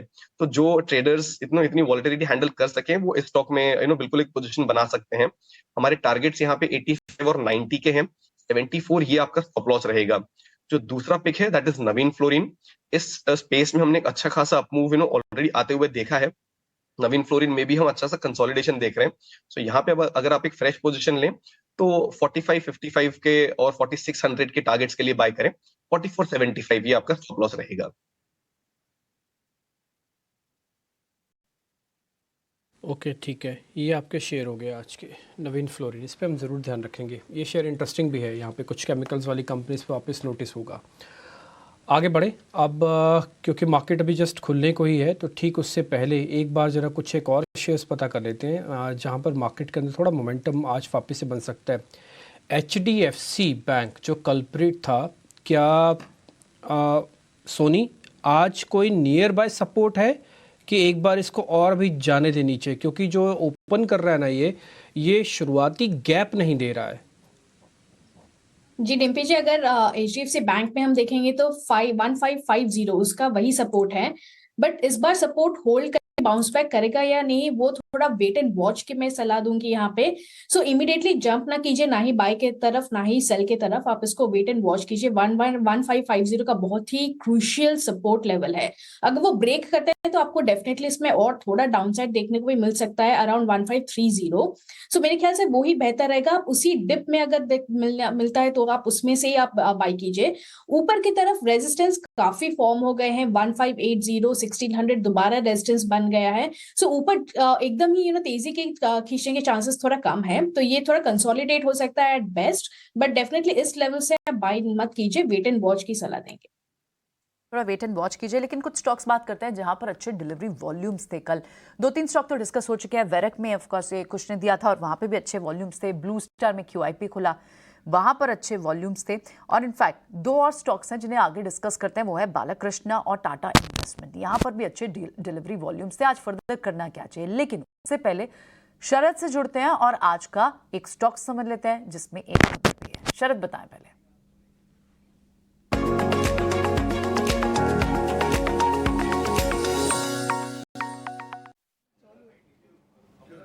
जी बिल्कुल, MCX फोकस में रहने वाला। और यहाँ पे उनके सर्कुलर में जो अनाउंसमेंट आई थी थोड़े दिन पहले कि वो लाइव जा सकते हैं नए ट्रेडिंग प्लेटफॉर्म के साथ। और याद रखिए स्टॉक में एक ओवरहैंग भी देखने मिला था।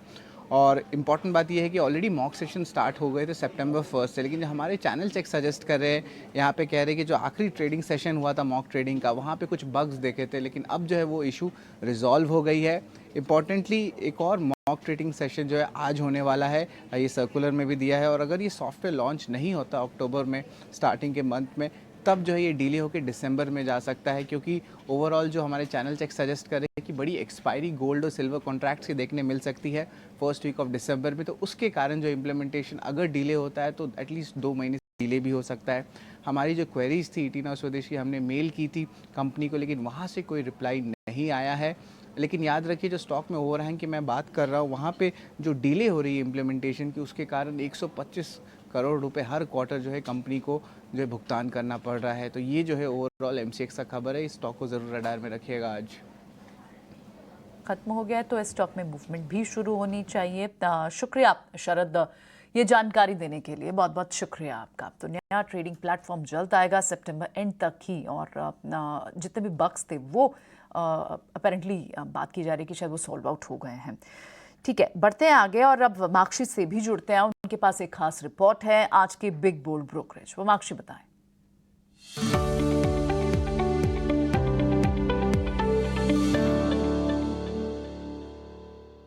बिल्कुल, आज का बिग बोल्ड ब्रोकरेज है सेंको गोल्ड के ऊपर। हम देख रहे हैं कि एमके की तरफ से रिपोर्ट आ रही है और लार्जली ये हाईलाइट कर रहे हैं कि कंपनी के पास काफ़ी लंबा रनवे है ग्रोथ के लिए। कंपनी फोकस करी है नए रिटेल फॉर्मेट्स पर, अफ्लुएंट कस्टमर्स और जेंजी कस्टमर्स को केटर करने के लिए। और उनका कहना है कि जो रिटर्न रेशियोज कंपनी पोस्ट कर रही है वो पीयर्स के मुकाबले या तो इन लाइन है या तो पीयर्स से बेहतर है। काफ़ी बड़ा वैल्यूएशन गैप इन्हें नज़र आ रहा है और उनके लगता है कि ये काफ़ी अच्छा कैंडिडेट है री रेटिंग के लिए।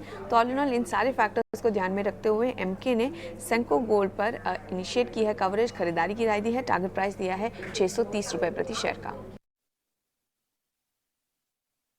एक ब्रोकिंग हाउस की रिपोर्ट, न्यू स्टॉक है, कंपैरेटिवली नई लिस्टिंग है इसकी और इस पर 630 तक का टारगेट दिया है यहाँ पर एमके ने। ठीक है, बहुत बहुत शुक्रिया ममाक्षी ये रिपोर्ट हमें बताने के लिए।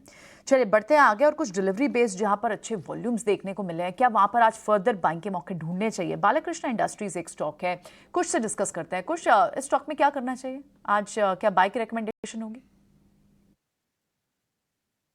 प्रियंका देखिए, ओवरऑल सेटअप तो इसमें बिल्कुल पॉजिटिव है। मैं थोड़ा सा वेट करूंगा मार्केट किस तरह से ओपन होता है, बट यहाँ पे हमें गोल्डन क्रॉसओवर भी देखने मिल रहा है, तो मेरे हिसाब से यहाँ पे व्यू आपका डेफिनेटली पॉजिटिव होना चाहिए। अगर कहीं भी आपको ये 2500 के लेवल्स के आसपास मिले इस गैप डाउन में, तो आपका रिस्क रिवॉर्ड रेशियो काफी फेवरेबल रहेगा। So overall setup positive. यहाँ पे आप 2450 का एक स्टॉप लॉस लेके बाय करें। टारगेट आपके लिए यहाँ पे 2575 और 2625 के निकल के आ रहे हैं, तो यहाँ पे डेफिनेटली एक लॉन्ग पोजीशन बनाई जा सकती है। Just wait for the stock and the markets to settle, after the opening. ये तो बालकृष्ण बात हुई। टाटा इन्वेस्टमेंट कॉर्पोरेशन, वहाँ पर भी कल अच्छी खासी मूव थी, लगभग 1.25% तक की मूव थी और यहाँ पर भी डिलीवरी वॉल्यूम्स जो है वो अच्छे हैं 10 डेज एवरेज से अगर आप देखें तो। कपिल के साथ, किरण के साथ डिस्कस करते हैं स्टॉक। किरण, टाटा इन्वेस्टमेंट पर आज क्या रिकमेंडेशन होगी बाय की? फर्दर फॉलोअप बाइंग आ सकती है? टाटा इन्वेस्टमेंट की अगर हम बात करें तो चार्ट पैटर्न काफी स्ट्रांग है। रिसेंटली हमने देखा था कि हाई बनाने के बाद स्टॉक एक कंसोलिडेशन जोन में था, उस कंसोलिडेशन में से काफी अच्छा ब्रेकआउट हमें देखने को मिल रहा है। तो डेफिनेटली करंट मार्केट प्राइस से या कोई भी डिप आता है हमें लॉन्ग करके जाना चाहिए। ओवरऑल जो स्टॉप लॉस हमें रखना है वो कल का जो लो बना था वही हमारे लिए अब पीक एक स्टॉप लॉस रहेगा। जो कल का लो है वो समवेयर अराउंड 2650 के आसपास है, तो 2650 के स्टॉप लॉस से कोई भी गिरावट आती है हम लॉन्ग करके जाएंगे और ओवरऑल ऊपर में 2800 तक के टारगेट हमें देखने को मिल रहा है। तो डेफिनेटली टाटा इन्वेस्टमेंट लॉन्ग करके जाना चाहिए। टाटा इन्वेस्टमेंट्स एक्चुअली एक म्यूचुअल फंड है ऑलमोस्ट, क्योंकि टाटा इन्वेस्टमेंट की जितना भी पोर्टफोलियो है वो सारी टाटा ग्रुप कंपनीज है और इनकी जो इनकम है वो टाटा ग्रुप कंपनी से जो डिविडेंड आता है वो है। तो ये एक तरह से आप टाटा सेंट्रिक म्यूचुअल फंड, ये एक इन्वेस्टमेंट व्हीकल है। खैर काफी चल रहा है इधर, सारे चल रहे हैं जितने भी होल्डिंग कंपनीज, होल्डिंग कंपनीज और डिविडेंड बेस्ड वाले स्टॉक्स जितने, तो इसके ऊपर भी नजर रखिए। एक स्टॉक है सांगी सीमेंट। मयूरेश, आपने देखा है सांगी सीमेंट, स्पेशली जो ओनरशिप बदली है उसमें, उसके बाद सांगी सीमेंट घटा नहीं बहुत ज्यादा। इसका भाव देखिए आप, अगर लंबा 112 का भाव है। उम्मीद ये बाजार की कि जो नए ओनर्स आए हैं, जो अदानी ग्रुप नए ओनर बन के आए हैं, वो इसको व्हीकल बनाएंगे और काफी बड़ा काम होगा इसमें। 52 हाई में बैठा हुआ है स्टॉक, उसके बाद एक्स्ट्रा नहीं चला है, बट हाँ ठीक है, 50 वाला 100 हो गया 110 इस भाव से।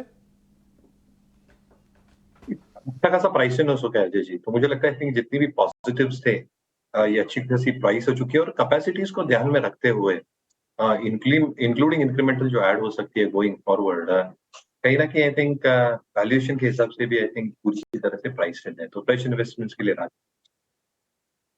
फ्रेश इन्वेस्टमेंट्स के लिए अवॉइड। स्टार को देखिए आप, स्टार काफी चल भी रहा है स्टॉक और अभी सीडीएमओ का कारोबार अपने मर्ज करेंगे।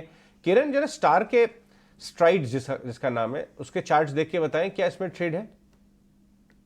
स्ट्राइड फार्मा, राइट जी। स्ट्राइड फार्मा की अगर हम बात करें तो यहाँ पे काफी अच्छा एक राउंडिंग बॉटम पैटर्न और रिसेंटली लास्ट 15 दिन से अगर आप देखोगे तो स्टॉक में एक inverted head and shoulder pattern भी बना है। तो कहीं ना कहीं ब्रेकआउट लेवल के आसपास ट्रेड कर रहा है। 490 का कंडीशनल बाय रहेगा, 488 485 के आसपास की क्लोजिंग है। सो स्ट्राइड फार्मा अगर 490 के ऊपर निकलता है तो मेरे हिसाब से डेफिनेटली लॉन्ग का कैंडिडेट है।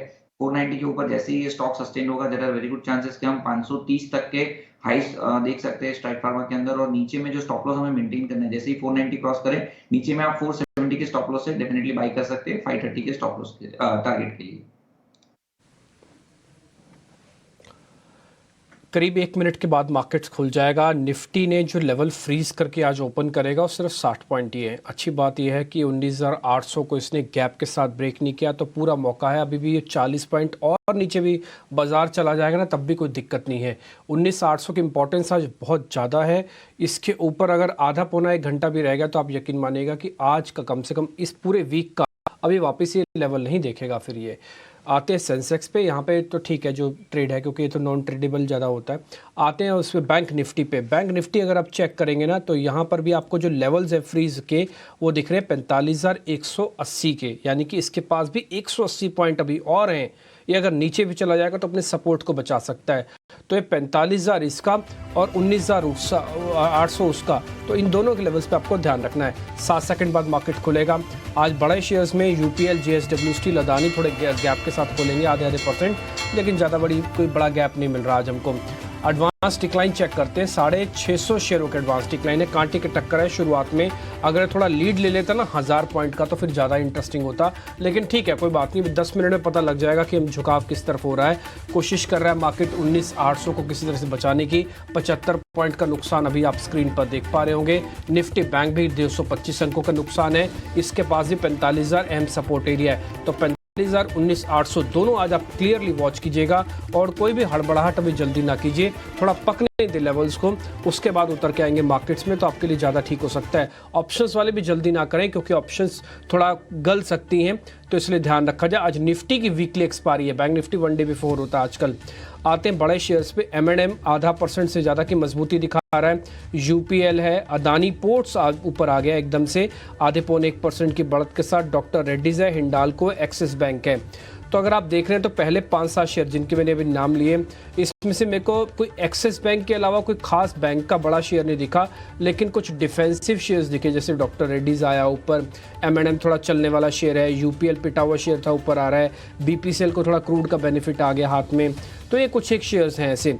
जो कमज़ोर शेयर है उसमें HDFC बैंक आज भी 1.5% नीचे है। SCL टेक, रिलायंस इंडस्ट्रीज में भी शुरुआती गेन नहीं आए हैं, तो इसलिए 5-7 मिनट और देखिएगा। थोड़ा लीडरशिप और दीजिए, अभी थोड़ा लीडरशिप की मेरे को एब्सेंट दिख रहा है अभी भी। Bajaj auto, UltraTech cement, Grasim जैसे शेयर्स भी आज शुरुआती दबाव बना रहे हैं। एक रिपोर्ट मैंने बस्टिन की आपको बताई थी, उसका थोड़ा बहुत प्रेशर आपको दिख रहा होगा ज़्यादातर सीमेंट कंपनीज पे। नेक्स्ट 50 चेक करते हैं, फिर हीट मैप लेके आएंगे। नेक्स्ट 50 के अंदर आप चेक करेंगे तो अदानी ग्रीन्स, ATGL यानी कि Adani total gas, IRCTC, Cholamandalam finance, ये कुछ एक शेयर्स हैं जो बढ़कर तो चल रहे हैं लेकिन इनमें बहुत ज़्यादा बढ़त नहीं है। एक अच्छी चीज़ मैं आपको नोटिस करवा दूं वो है एडवांस डिक्लाइन की। अब 1000 का नंबर पार हो गया। 650 डिक्लाइन जस के तस खड़े हुए हैं, यानी कि खुलने के बाद करीब 300-400 शेयर ऐसे आए हैं जिन्होंने अपने इंट्राडे लो को बना दिया और उसके बाद तो थोड़े ऊपर आए। तो एडवांसेस उनके अंदर आपको दिख रहा होगा और दोनों के लेवल अभी भी मेंटेन है, 19,800 और ये 45,000। ये हीट मैप आपकी स्क्रीन पर आपको M&M थोड़ा एग्रेसिव शेयर और दूसरा डॉक्टर रेड्डीज ये आपको दिख रहे होंगे। लेकिन HDFC बैंक जो सबसे लास्ट में आप देख पा रहे हैं ये अभी भी प्रेशर बनाने का काम कर रहा है, करीब 1.5% नीचे। अल्ट्राटेक सीमेंट और हीरो मोटोकॉर्प जैसे शेयर्स भी आज दबाव में हैं। छोटे मझोले शेयर्स क्या कर रहे हैं आपको प्रियंका? देखिए थोड़ा सा तो बाजार डिफेंसिव हो सकता है, लेकिन अभी PSU बैंक्स और मिड कैप PSU बैंक्स में कुछ स्टॉक्स हैं जो अभी स्ट्रेंथ दिखा रहे हैं, जिसमें बैंक ऑफ इंडिया, PNB जैसे स्टॉक्स हैं, यूनियन बैंक जैसे स्टॉक्स हैं। इनमें आपको मूव दिख रही है। आपको कुछ डिफेंसिव स्टॉक्स में जाइडस, सिंजन, इन सब में स्टॉक्स में भी आपको अच्छी मूव दिख रही है। ट्यूब इन्वेस्टमेंट जैसे स्टॉक्स हैं जो आपको ऊपर दिख रहे हैं। ये आप PSU बैंक्स के स्टॉक्स सामने दिख रहे हैं, मिड कैप और स्मॉल कैप जिनमें आपको मूव दिख रही है। दबाव में आपको कुछ ऑफकोर्स हेल्थ केयर के स्टॉक्स, होटल जैसे स्टॉक्स, हेल्थ केयर जैसे स्टॉक्स, पेट्रोनेट LNG जैसे स्टॉक्स में भी आपको मूव दिख दबाव दिख रहा है। तो PSU बैंक्स अभी इनिशियली आपको स्मॉल कैप और मिड कैप में वहाँ पर थोड़ी मूव है एक्टिविटी, और आप सही कह रहे हैं लीडरशिप अभी फिलहाल तो नहीं दिख रही है PSU बैंक्स। लेकिन अभी सबसे बड़ा सेक्टर वही है जिसमें मूव है। मीडिया दूसरा सेक्टर है जहाँ आपको कुछ स्टॉक्स ऊपर दिख रहे हैं, अदरवाइज तो काफ़ी सारा दबाव, कई सारे स्पेसेस में आपको दबाव दिख रहा है। निफ्टी के इंट्राडे को लेके आइए। इससे पहले कि मैं ओपनिंग ट्रेड सबसे लूं, निफ्टी और बैंक निफ्टी का इंट्राडे अगर आप देखेंगे तो माइल्ड रिकवरी अटेम्प्ट हुई है और 10 मिनट देख लेते हैं। अब सिर्फ 75 पॉइंट्स रह गया नीचे। इंट्राडे अगर हम लेके आए डायरेक्टर साहब, निफ्टी और बैंक निफ्टी, ठीक है। सोनी पटनायक आपका ओपनिंग ट्रेड क्या रहेगा? जी, मेरा ओपनिंग ट्रेड सेल के साइड में रहेगा, वो है बी सॉफ्ट फ्यूचर्स में। उसमें कल भी शॉर्ट बिल्ट पोजीशन देखने को मिला था, आज भी कुछ खास स्ट्रेंथ दिखा नहीं पा रहा है। तो बी सॉफ्ट फ्यूचर्स आप सेल कीजिए, 492 का स्टॉप लॉस लगाए फ्यूचर्स में, और टारगेट रहेगा 470 पहला टारगेट, दूसरा टारगेट रहेगा 464। क्या बात है, बी सॉफ्ट में सेल, काफी अच्छा बोल्ड कॉल है ये। आईटी में तो बाइंग के यूजुअली कॉल्स आ रहे हैं और बी सॉफ्ट एक काफी पसंदीदा स्टॉक भी है मिड कैप आईटी का, लेकिन ये सोनी को लगता है वीक, इसलिए सेल का कैंडिडेट। किरण, आपका ट्रेड?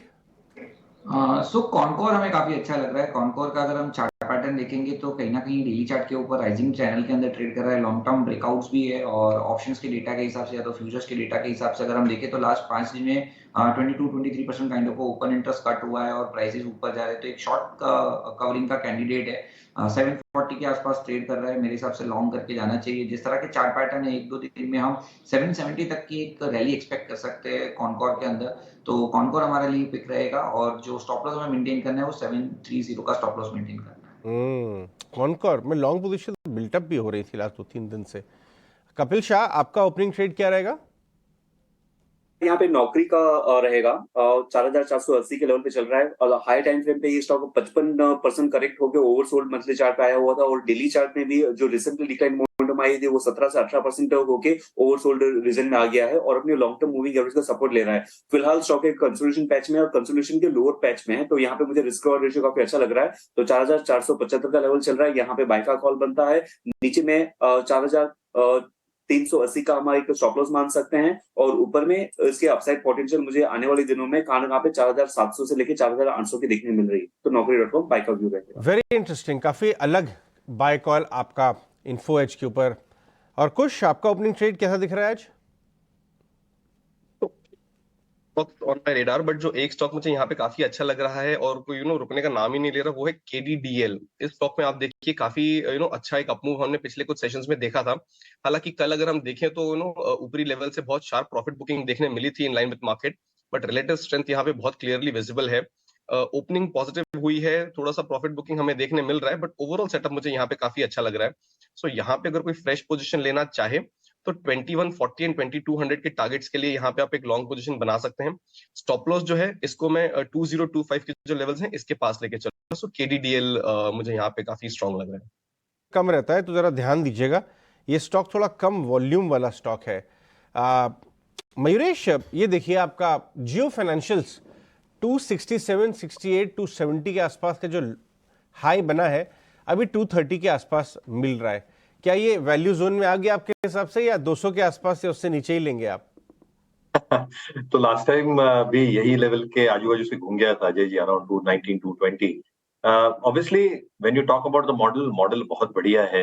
आगे जाके जो एक्सपेक्टेशन बांध रही है street is with good management, digital offerings जो हम एक्सपेक्ट कर रहे हैं, और जो एक पूरी बैकएंड सपोर्ट मिलेगी in terms of even the Jio stores as a starting point with the existing database, ये बहुत इंपॉर्टेंट ब्राउनी पॉइंट्स होंगे। बट कैसे नंबर्स आते हैं ये आई थिंक अगले 2-3 तिमाहियों में ही पता चलेगा। तो मुझे लगता है आई थिंक जो एक फेयर इंट्रिंसिक वैल्यू है स्टॉक की 180, 190, वहां पे आए तो एक बेहतरीन बाइंग अपॉर्चुनिटी हो सकती है। क्या आता है पता नहीं, क्योंकि लास्ट टाइम 220 से घूम गया था।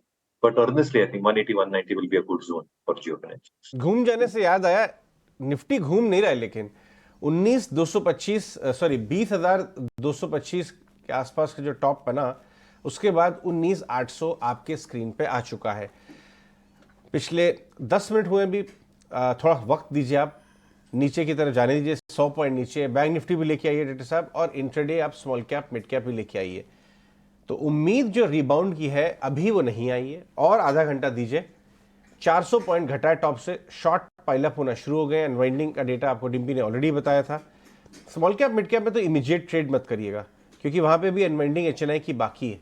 लेकिन इंडेक्स पे और इंडिविजुअल आइडियाज में आपको नेक्स्ट 1 घंटे के अंदर स्क्रीन खुद बता देगा कि लेने का समय आ गया है। मिड कैप इंडेक्स थोड़ा बाउंस करती हुई 19,800 के नीचे अगर गिरेगा तो क्या फ्रेश बाय कॉल्स ट्रिगर होंगी और शॉर्ट्स पाइल अप होंगे क्या कपिल? जी, बेसिकली जो मिड कैप के हम इंडेक्स देखते हैं, तो जो लास्ट वीक में ट्यूसडे के दिन में जो निफ्टी का एक मेजर कैंडल बना हुआ था, तो हम उसको ही एज अ रेफरेंस पॉइंट ले रहे हैं। और अभी वो जो बेरिश कैंडल बना था, उसकी रेंज में ही मार्केट चल रहा है। तो आइदर साइड जहां पे भी कुछ ब्रेकआउट आएगा, हमें उस साइड का एक व्यू लेंगे। लेकिन फिलहाल जो एक्सपांडेड रेंज कैंडल बना था ट्यूसडे के दिन पे, तो उसके रेंज के अंदर ही चल रहा है। तो अभी थोड़ा सा इनडेसिसिवनेस हम देख रहे हैं, लेकिन कैंडल के हाई या लो को जब भी क्रॉस कर जाएगा, तभी एक डेसिसिव व्यू बनता हुआ यहाँ पे देखने मिलेगा।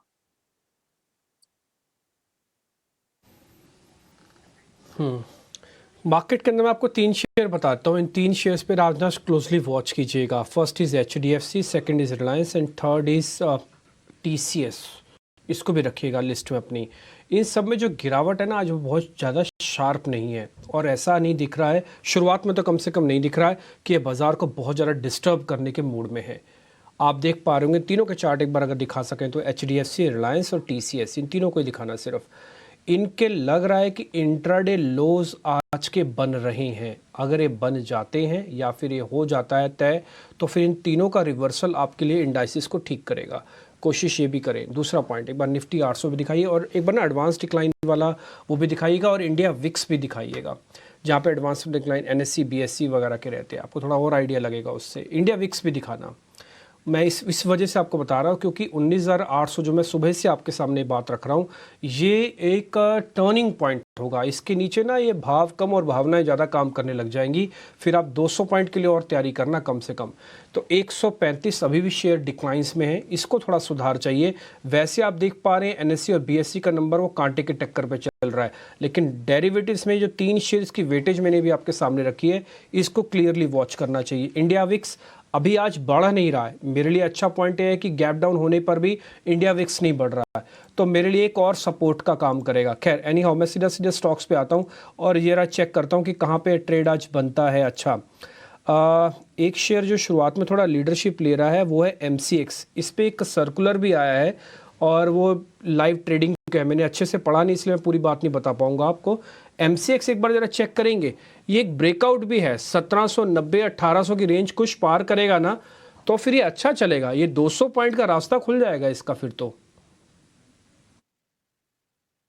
बिल्कुल डिम्पी, और इसमें जो भी डिक्लाइन आया था वो 20 डे मूविंग एवरेज तक ही सीमित रह गया, और वहां से हम स्टॉक को रिबाउंड करते हुए देख रहे हैं।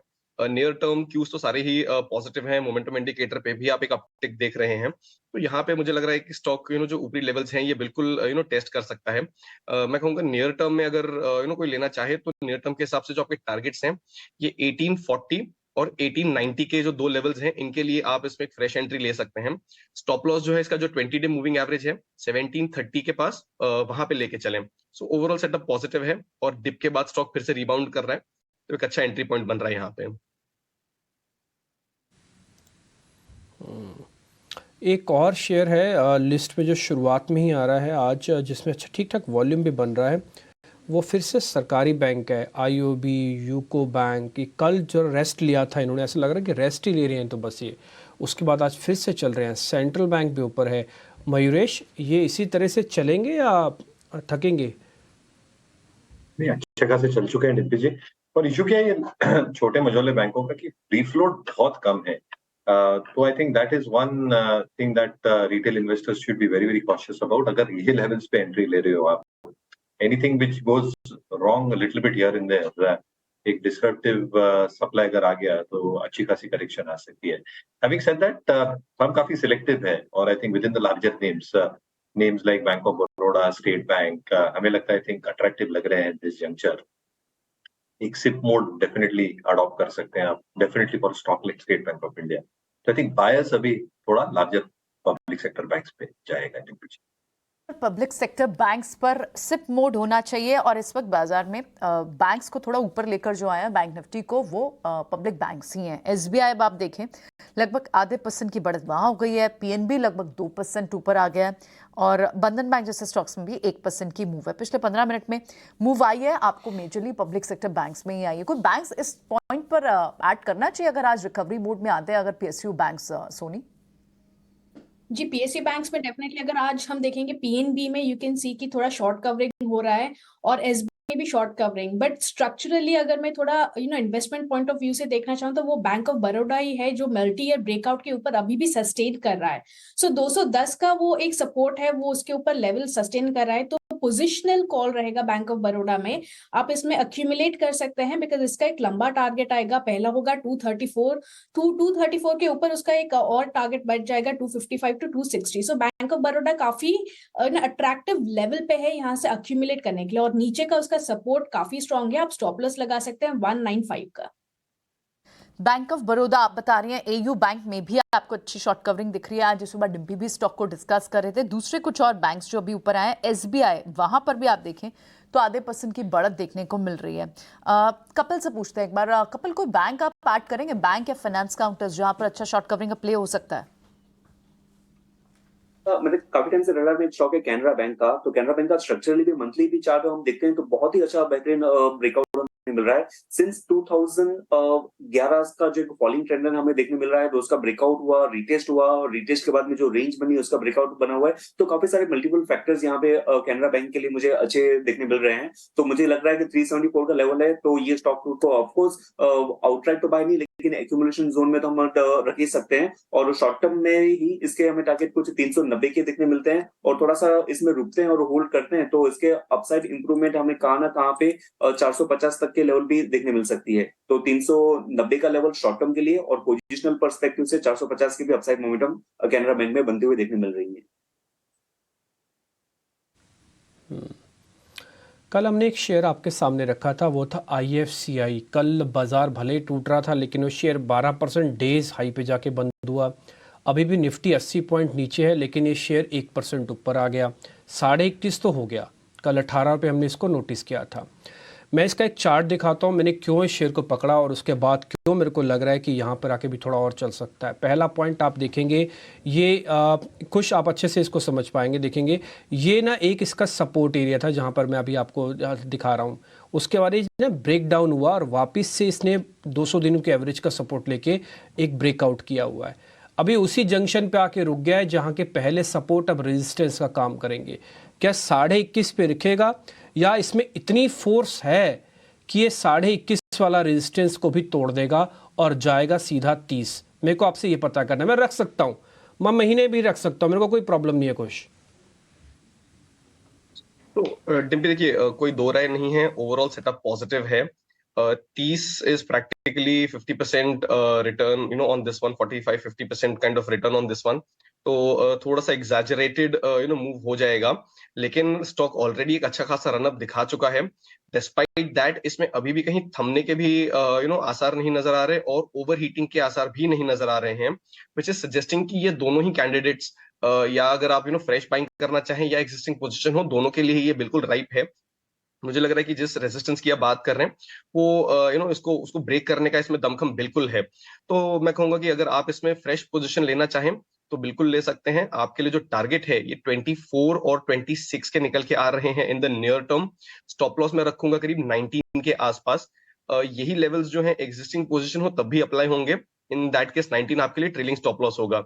तो मार्केट से बिल्कुल इसको कोई भी इफेक्ट नहीं हुआ है, which is also very strong sign, और वॉल्यूम बैक्ड ब्रेकआउट है। तो यहाँ पे आप इस मोमेंटम को राइड करें, बुक करने की जल्दबाजी ना करें, and this is actually quite a find. मतलब काफी अच्छा मोमेंटम हमने इसमें देखा है और मार्केट से इफेक्ट नहीं हुआ, which is a very good sign in this. तो बिल्कुल राइड करके चलें इसको। करीब 20 मिनट हो चुके हैं बाजार को खुले हुए, और 20 मिनट के मार्केट ने एक अच्छा जो काम किया है ना, वो ये किया है कि 19,800 को ब्रेक नहीं किया, पहला पॉइंट। 45,000 को ब्रेक नहीं किया बैंक निफ्टी ने, दूसरा पॉइंट ये है। लेकिन बुरी चीज़ भी है। बुरी चीज़ ये है कि फोर्स के साथ कवरिंग नहीं आ रही है। वो शायद प्रेशर है अनवाइंडिंग का, 2-4 दिन से आप बहुत पिटे हुए। FIs ने भी माल बेच दिया तो 4%, तो इसलिए शायद थोड़ा समय ले सकता है। बट हाँ, फिर भी ये आज दोनों ही लेवल्स बहुत क्रिटिकल हैं। शायद मैं 6-7वीं बार बोल रहा हूँ, इसलिए बोल रहा हूँ क्योंकि इन दोनों लेवल्स की आज की बड़ी इंपॉर्टेंस है। एक शेयर हमने कल आपके सामने और रखा था, इंडियाबुल हाउसिंग फाइनेंस। आपको ध्यान होगा, किरण जरा आपकी रिकमेंडेशन चाहिए इस पर। अब जरा आप इस शेयर को चेक कीजिएगा। कल हमने रखा था 200 के आसपास। कल भले ही टूट गया था मार्केट बहुत बुरा, लेकिन फिर भी इंडियाबुल हाउसिंग फाइनेंस टूटा नहीं, 200 पे टिका रह गया। आज चल रहा है, आज रिस्पेक्ट कर रहा है। ये बाय जोन 2 के अंदर हमने कहा था कि इसको बाय कीजिए और चल जाएगा, शेयर ब्रेकआउट हो जाएगा। आप जरा मेरे को बताइए 210 215 के टारगेट इस सीरीज के एंड में आ जाएंगे? इंडियाबुल हाउसिंग फाइनेंस बैन में है शेयर। यस डेफिनेटली, जिस तरह से ओवरऑल चार्ट पैटर्न हम देखने को मिल रहा है तो एक बड़ा सा ब्रेकआउट ऑलरेडी हमने डिस्कस किया था 155 160 के आसपास, वहां से स्टॉक्स ने 200 का जो लेवल है वो 2 बार रीटेस्ट किया है और साथ ही साथ रिसेंटली एक जो ड्रॉप आया था वो कहीं ना कहीं उसका जो ब्रेकआउट लेवल था 170 को उसको रीटेस्ट किया है। सो एक क्लासिकल टेक्निकल पैटर्न है, मल्टीपल पैटर्न ब्रेकआउट है, लॉन्ग टर्म स्ट्रक्चर काफी बुलिश है मेरे हिसाब से। एक सीरीज के लिए नहीं, लेकिन आप 2 या 3 महीने के व्यू पॉइंट से बाई कीजिए, करंट मार्केट प्राइस से भी आप लॉन्ग कर सकते हैं। एक जो हमें स्टॉप लॉस मेंटेन करना है वो 170 का स्टॉप लॉस मेंटेन करना है जो रिसेंट लो था, और जिस तरह के चार्ट पैटर्न है आप 250 तक की भी एक रैली इंडियाबुल हाउसिंग फाइनेंस में एक्सपेक्ट कर सकते हो। तो मेरे हिसाब से थोड़ा लंबा नजरिया रख के इसमें 170 के स्टॉप लॉस से डेफिनेटली बाय पोजीशन क्रिएट करनी चाहिए। ठीक है, ये बात तो हुई इंडियाबुल्स की, लेकिन जहाँ पर अच्छी स्ट्रेंथ है क्या उन पर बेट करना चाहिए और उनमें एक स्ट्रेंथ बढ़ सकती है? पॉलीकैब कल भी अच्छी मूव थी पूरे वायर्स एंड केबल स्पेस में, आर काबुल का लिस्ट, और कल भी हमने देखा पॉलीकैब चला था। अभी फिलहाल खुलने के बाद भी आपको मौका मिला, अब इस वक्त बढ़कर तेजी लगभग 1% हो गई है। क्या पॉलीकैब एक पोजिशनल बेट यहाँ से हो सकती है सोनी? जी प्रियंका जी, डेफिनेटली पॉलीकैब काफी स्ट्रॉन्ग है एंड लॉन्ग बिल्ट पोजीशंस भी कल काफी तेजी से देखने को मिली थी। मेरे ख्याल से ये इसका आज का टारगेट 5400 हो सकता है। 5400 पे एक माइनर हॉल्ट ले सकता है, उसको क्रॉस करते इसका ऊपर का जो पोजिशनल टारगेट हो जाएगा वो 5600 हो जाएगा, और नीचे की तरफ आपको स्ट्रॉन्ग सपोर्ट दिख रहा है अराउंड 5120। तो आप इसी लेवल्स के साथ बाई कीजिए, स्टॉप लॉस मेंटेन कीजिए और ऊपर का पोजिशनल टारगेट 5600 के लिए इंतजार कीजिए। के टारगेट के लिए आप इन लेवल्स पर बाय करें एक पोजिशनल व्यू रखकर। एक बार कपिल के साथ भी एक स्टॉक डिस्कस करते हैं और वो है ग्लेनमार्क, क्योंकि बाजार में डिफेंसिव बेट्स भी ऊपर आई हैं और हमने देखा है ग्लेनमार्क भी खुलने के बाद से अब लगभग 1.5% की तेजी देखने को मिल रही है। ओपन इंटरेस्ट में भी थोड़ी सी बढ़त पिछले कुछ मिनटों में देखने को मिली है। क्या ग्लेनमार्क आपके रडार पर होगा कपिल? जी, फार्मा सेक्टर फिलहाल तो काफी अच्छे इंप्रूव कर रहे हैं और जब भी मार्केट का सेंटीमेंट बिगड़ता है तो नॉर्मली रुझान हम एफएमसीजी और फार्मा की ओर भी देखते हैं, और एफएमसीजी और फार्मा का भी मैं कंपेयर करता हूं तो एफएमसीजी में थोड़ा सा ओवरहैंग है मॉनसून को लेके, तो ज्यादा फोकस फार्मा में ही बन रहा है। और फार्मा में हम स्टॉक स्पेसिफिक देखते हैं तो ग्लेनमार्क है और लुपिन है, जिनकी 2 स्टॉक की काउंटर की मोमेंटम काफी अच्छी रही हुई है। और टेक्निकली ग्लेनमार्क में भी 3 स्ट्रक्चर काफी अच्छा था, काफी दिनों का रेंज था, रेंज के बाद में 832 के लेवल पे रीटेस्ट करके आज भी 2% की बढ़ोतरी हमें यहाँ पे देखने मिल रही है। तो यहाँ पे एक पॉजिटिव साइन बना रहेगा और भी बुलिशनेस हमें इसमें जुड़ते हुए देखने मिल सकती है। और काफी टाइम के बाद में ये स्टॉक अपने ये लेवल्स दिखा रहा है, तो मैं हिस्ट्री में वापस जाके देखता हूँ जो कि उसके 2017-18 के लेवल्स जो बने हुए थे, तो तकरीबन वो लेवल कहाँ ना कहाँ पे 880 या 880 जो लेवल क्रॉस हो गए वहां पे है, लेकिन 915 से लेकर 950 तक के लेवल्स हमें देखने मिल रहे हैं। तो स्टॉक में अभी भी अप रन आ सकता है और पोजिशनली इसमें अपसाइड पोटेंशियल 950 का रह सकता है। थोड़ी देर पहले 3 शेयर हमने आपको नोटिस कराए थे, फर्स्ट HDFC, दूसरा रिलायंस और तीसरा कहा था TCS। उसमें से एक शेयर हमारे पाले में आ गया, वो है रिलायंस इंडस्ट्रीज़। HDFC को लग रहा है कि अपना लो आज का बना रहा है, रिलायंस इंडस्ट्रीज़ बाकायदा हरे निशान की तरफ बढ़ता हुआ दिख रहा है, आ गया। TCS की थोड़ी एक और प्रॉब्लम है बस, ये बट TCS में गिरावट भी रुक जाए ना तब भी हमारा काम हो जाएगा। तो क्या होगा, इन तीनों शेयर्स की वेटेज ना आपके इंडाइसिस को गिरने नहीं देगी। अच्छा, जब गिरने नहीं देगी तो आपका मनोबल ऊंचा हो जाएगा, फिर आप क्या करेंगे, उन शेयर्स के अंदर आएंगे जहां जहां पे आपको ब्रेकआउट्स थोड़े दिख रहे हैं। बस ये एक TCS रुक जाए, क्योंकि जो फॉल है ना ये इसका अच्छा नहीं है, ये रुक जाएगा तो हमारा काम हो जाएगा। 3 शेयर हमारे बैक में आ जाएंगे, हमको सपोर्ट मिल जाएगा, फिर हम शेयर पकड़ना शुरू करेंगे। अभी मेरे को थोड़ा डर लग रहा है, वो इसलिए लग रहा है क्योंकि ना लीडरशिप की थोड़ी दिक्कत आ रही है। ये इंडेक्स को बचा नहीं पाएंगे जो शेयर आपके चल रहे हैं सामने स्क्रीन पर, अभी इनके बिना चलेगा नहीं मार्केट जल्दी जल्दी ऊपर। खैर कोई बात नहीं, स्टॉक्स फिर भी पकड़ते हैं कुछ ऐसे शेयर्स जहां पर कुछ मोमेंटम मिल जाए। फिनिक्स लिमिटेड नाम की कंपनी है, कंस्ट्रक्शन से जुड़ी हुई मुंबई की कंपनी है। एक बार आप जरा दिखाएंगे, 1890 के आसपास का रेट चल रहा है। कपिल जरा आप चेक कीजिए इस शेयर को, ये ठीक लग रहा है आपको? थोड़ा 3-3.5% ऊपर है, लेकिन मेरा कन्विक्शन ही अभी आया है इसको देखने पर। रियलिटी काउंटर्स में कौन सा भी आप स्टॉक देखेंगे तो वहां पे आपके काफी सारे जिगजैग मोमेंटम देखेंगे। एक दशक जो रियलिटी सेक्टर के लिए काफी खराब रहा हुआ था, लेकिन इसमें से सबका एक एक्सेप्शनल कोई स्टॉक निकल के आता है तो ये फिनिक्स मिल। तो रियलिटी में सबसे बेहतरीन और सेफेस्ट बेट जो मैं मानता हूँ वो एक फिनिक्स मिल की यहाँ पे बनती हुई देखने मिल रही है। स्टॉक ने एक काफी टाइम से सिंस 2020 यानी ऑलमोस्ट 2.5 से 3 साल होने के लिए आए, एक राइजिंग चैनल में ही ट्रेड कर रहा है और इसके मोमेंटम फिलहाल कुछ कंसोलिडेशन पे है, डेली चार्ट पे, और आज के दिन में काफी एक अच्छा सा इंप्रूवमेंट मुझे देखने मिल रहा है। स्टॉक एक रेजिस्टेंस लेवल पे है, लेकिन इन सारे रेजिस्टेंस लेवल को मैं ग्लास रेजिस्टेंस मानता हूं जो कि टूटने के लिए काफी आसान होते हैं। एक बार स्टॉक को 1900 के लेवल के ऊपर मूव करता है तो ये स्टॉक ऑल टाइम हाई की कैटेगरी में आ जाएगा और फिर से हमें एक बुलिश मोमेंटम देखने मिल सकता है। As per the major rule stock ने 100 रुपए की रेक्टेंगल पैटर्न बनाया हुआ है, तो जब ही इसका ब्रेकआउट आता है 1900 के लेवल के ऊपर तो नेक्स्ट बेस्ट लेवल कुछ 2000 के लेवल के यहाँ पे हमें देखने मिलता है। तो फिनिक्स पे एक बहुत ही अच्छा सेटअप है, 2000 की upside potential on the card हमें देखने मिल रही है।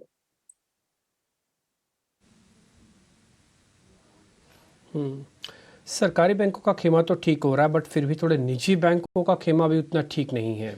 लेकिन फिर भी कोई बात नहीं, हम थोड़ा वेट कर सकते हैं। जैसे मैंने शुरुआत में कहा, थोड़ा वेट के साथ आज ट्रेड करने की ज़रूरत है। आज जल्दी आप एकदम से कूद के मार्केट के अंदर नहीं आना चाहिए। एक शेयर और है लिस्ट में जो बार बार आ रहा है, वो है HDFC AMC। खुश एक बार ज़रा HDFC AMC देखेंगे। शुरुआती जो प्रॉब्लम्स थी वो लग रहा है इसके साथ नहीं है और ये शेयर 28 रुपये करीब ऊपर है। वॉल्यूम ठीक है आज का ओपनिंग का, एक बार जरा इसको चेक करना। जी हाँ, देखिए ओवरऑल सेटअप तो पॉजिटिव है, लेकिन जो एक दो फैक्टर्स हैं जिसकी वजह से मैं कहूंगा कि थोड़ा सा इसमें आप वेट एंड वॉच रखें। विच इज अगर आप देखें तो इसका 2730 2740 का जो एक जोन है जिसको ये पिछले कुछ दिनों से नहीं पार कर पाया है, वो हो सकता है थोड़ा सा रेजिस्टेंस के तौर पे एक्ट करें।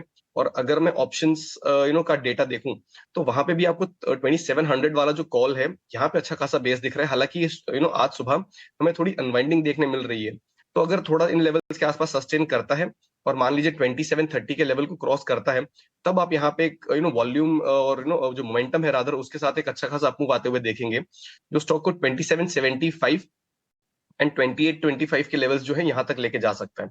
सो थोड़ा सा प्रीएम्प्टिव हो सकता है, या अगर आप वेट करना चाहें तो वेट कर लीजिए। 2730 का लेवल मेरे लिए थोड़ा क्रिटिकल है, इसमें वो क्रॉस होते ही यहाँ पे मोमेंटम आपको आते हुए दिखेगा। अब जो स्टॉप लॉस है उसे कहाँ प्लेस करें, so that will be about 2680 और जो लेवल्स हैं उसके आसपास। तो 2680 2670 के जो नियर टर्म सपोर्ट जोन्स हैं इसके आसपास अपना स्टॉप लॉस प्लेस करें। सो स्टॉप लॉस यहाँ पे आपको छोटा है, टारगेट बड़ा है, बस थोड़ा सा वेट करना है 2730 क्रॉस होने का। ओके ठीक है, ये तो हुआ HDFC AMC पे बात, लेकिन जहाँ फर्दर शॉर्ट के मौके बन सकते हैं या फिर जहाँ लॉन्ग अब अनवाइंड भी होते हुए दिख रहे हैं, थोड़ा सा हमें IT स्टॉक्स में TCS, इन्फोसिस, इनमें कहीं ना कहीं एक लॉन्ग अनवाइंडिंग भी दिख रही है। इस वक्त IT स्टॉक्स को कैसे ट्रीट करना चाहिए सोनी? जी, IT स्टॉक्स में मेरे ख्याल से लार्ज कैप स्टॉक्स जो है उसमें स्ट्रेंथ बेहतर है। इन्फोसिस या फिर हम TCS दोनों ही अच्छे पिक्स लग रहे हैं, और TCS का भले आज थोड़ा सा डाउन मूवमेंट दिख रहा है, बट मेरे ख्याल से इसका स्ट्रॉन्ग सपोर्ट है अराउंड 3540। तो जब तक वो होल्ड करता है TCS शायद यहाँ पे कंसोलिडेट करके बाउंस बैक कर सकता है। वो दोबारा 3620 के ऊपर अगर ट्रेड निकालता है तो मेरे ख्याल से 3700 3720 की तरफ जाएगा। तो TCS काफी अट्रैक्टिव लेवल पे है। लार्ज कैप IT अच्छे लग रहे हैं, आप इसमें डेफिनेटली यहाँ से बाय बनता है TCS।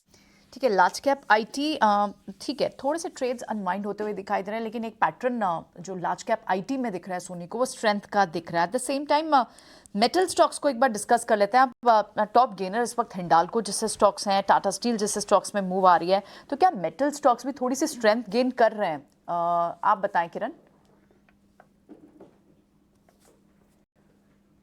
अच्छा, किरण हमारे साथ नहीं है, कपिल है हमारे साथ। कपिल, क्या मेटल स्टॉक्स में हिंडाल्को रडार पे होगा?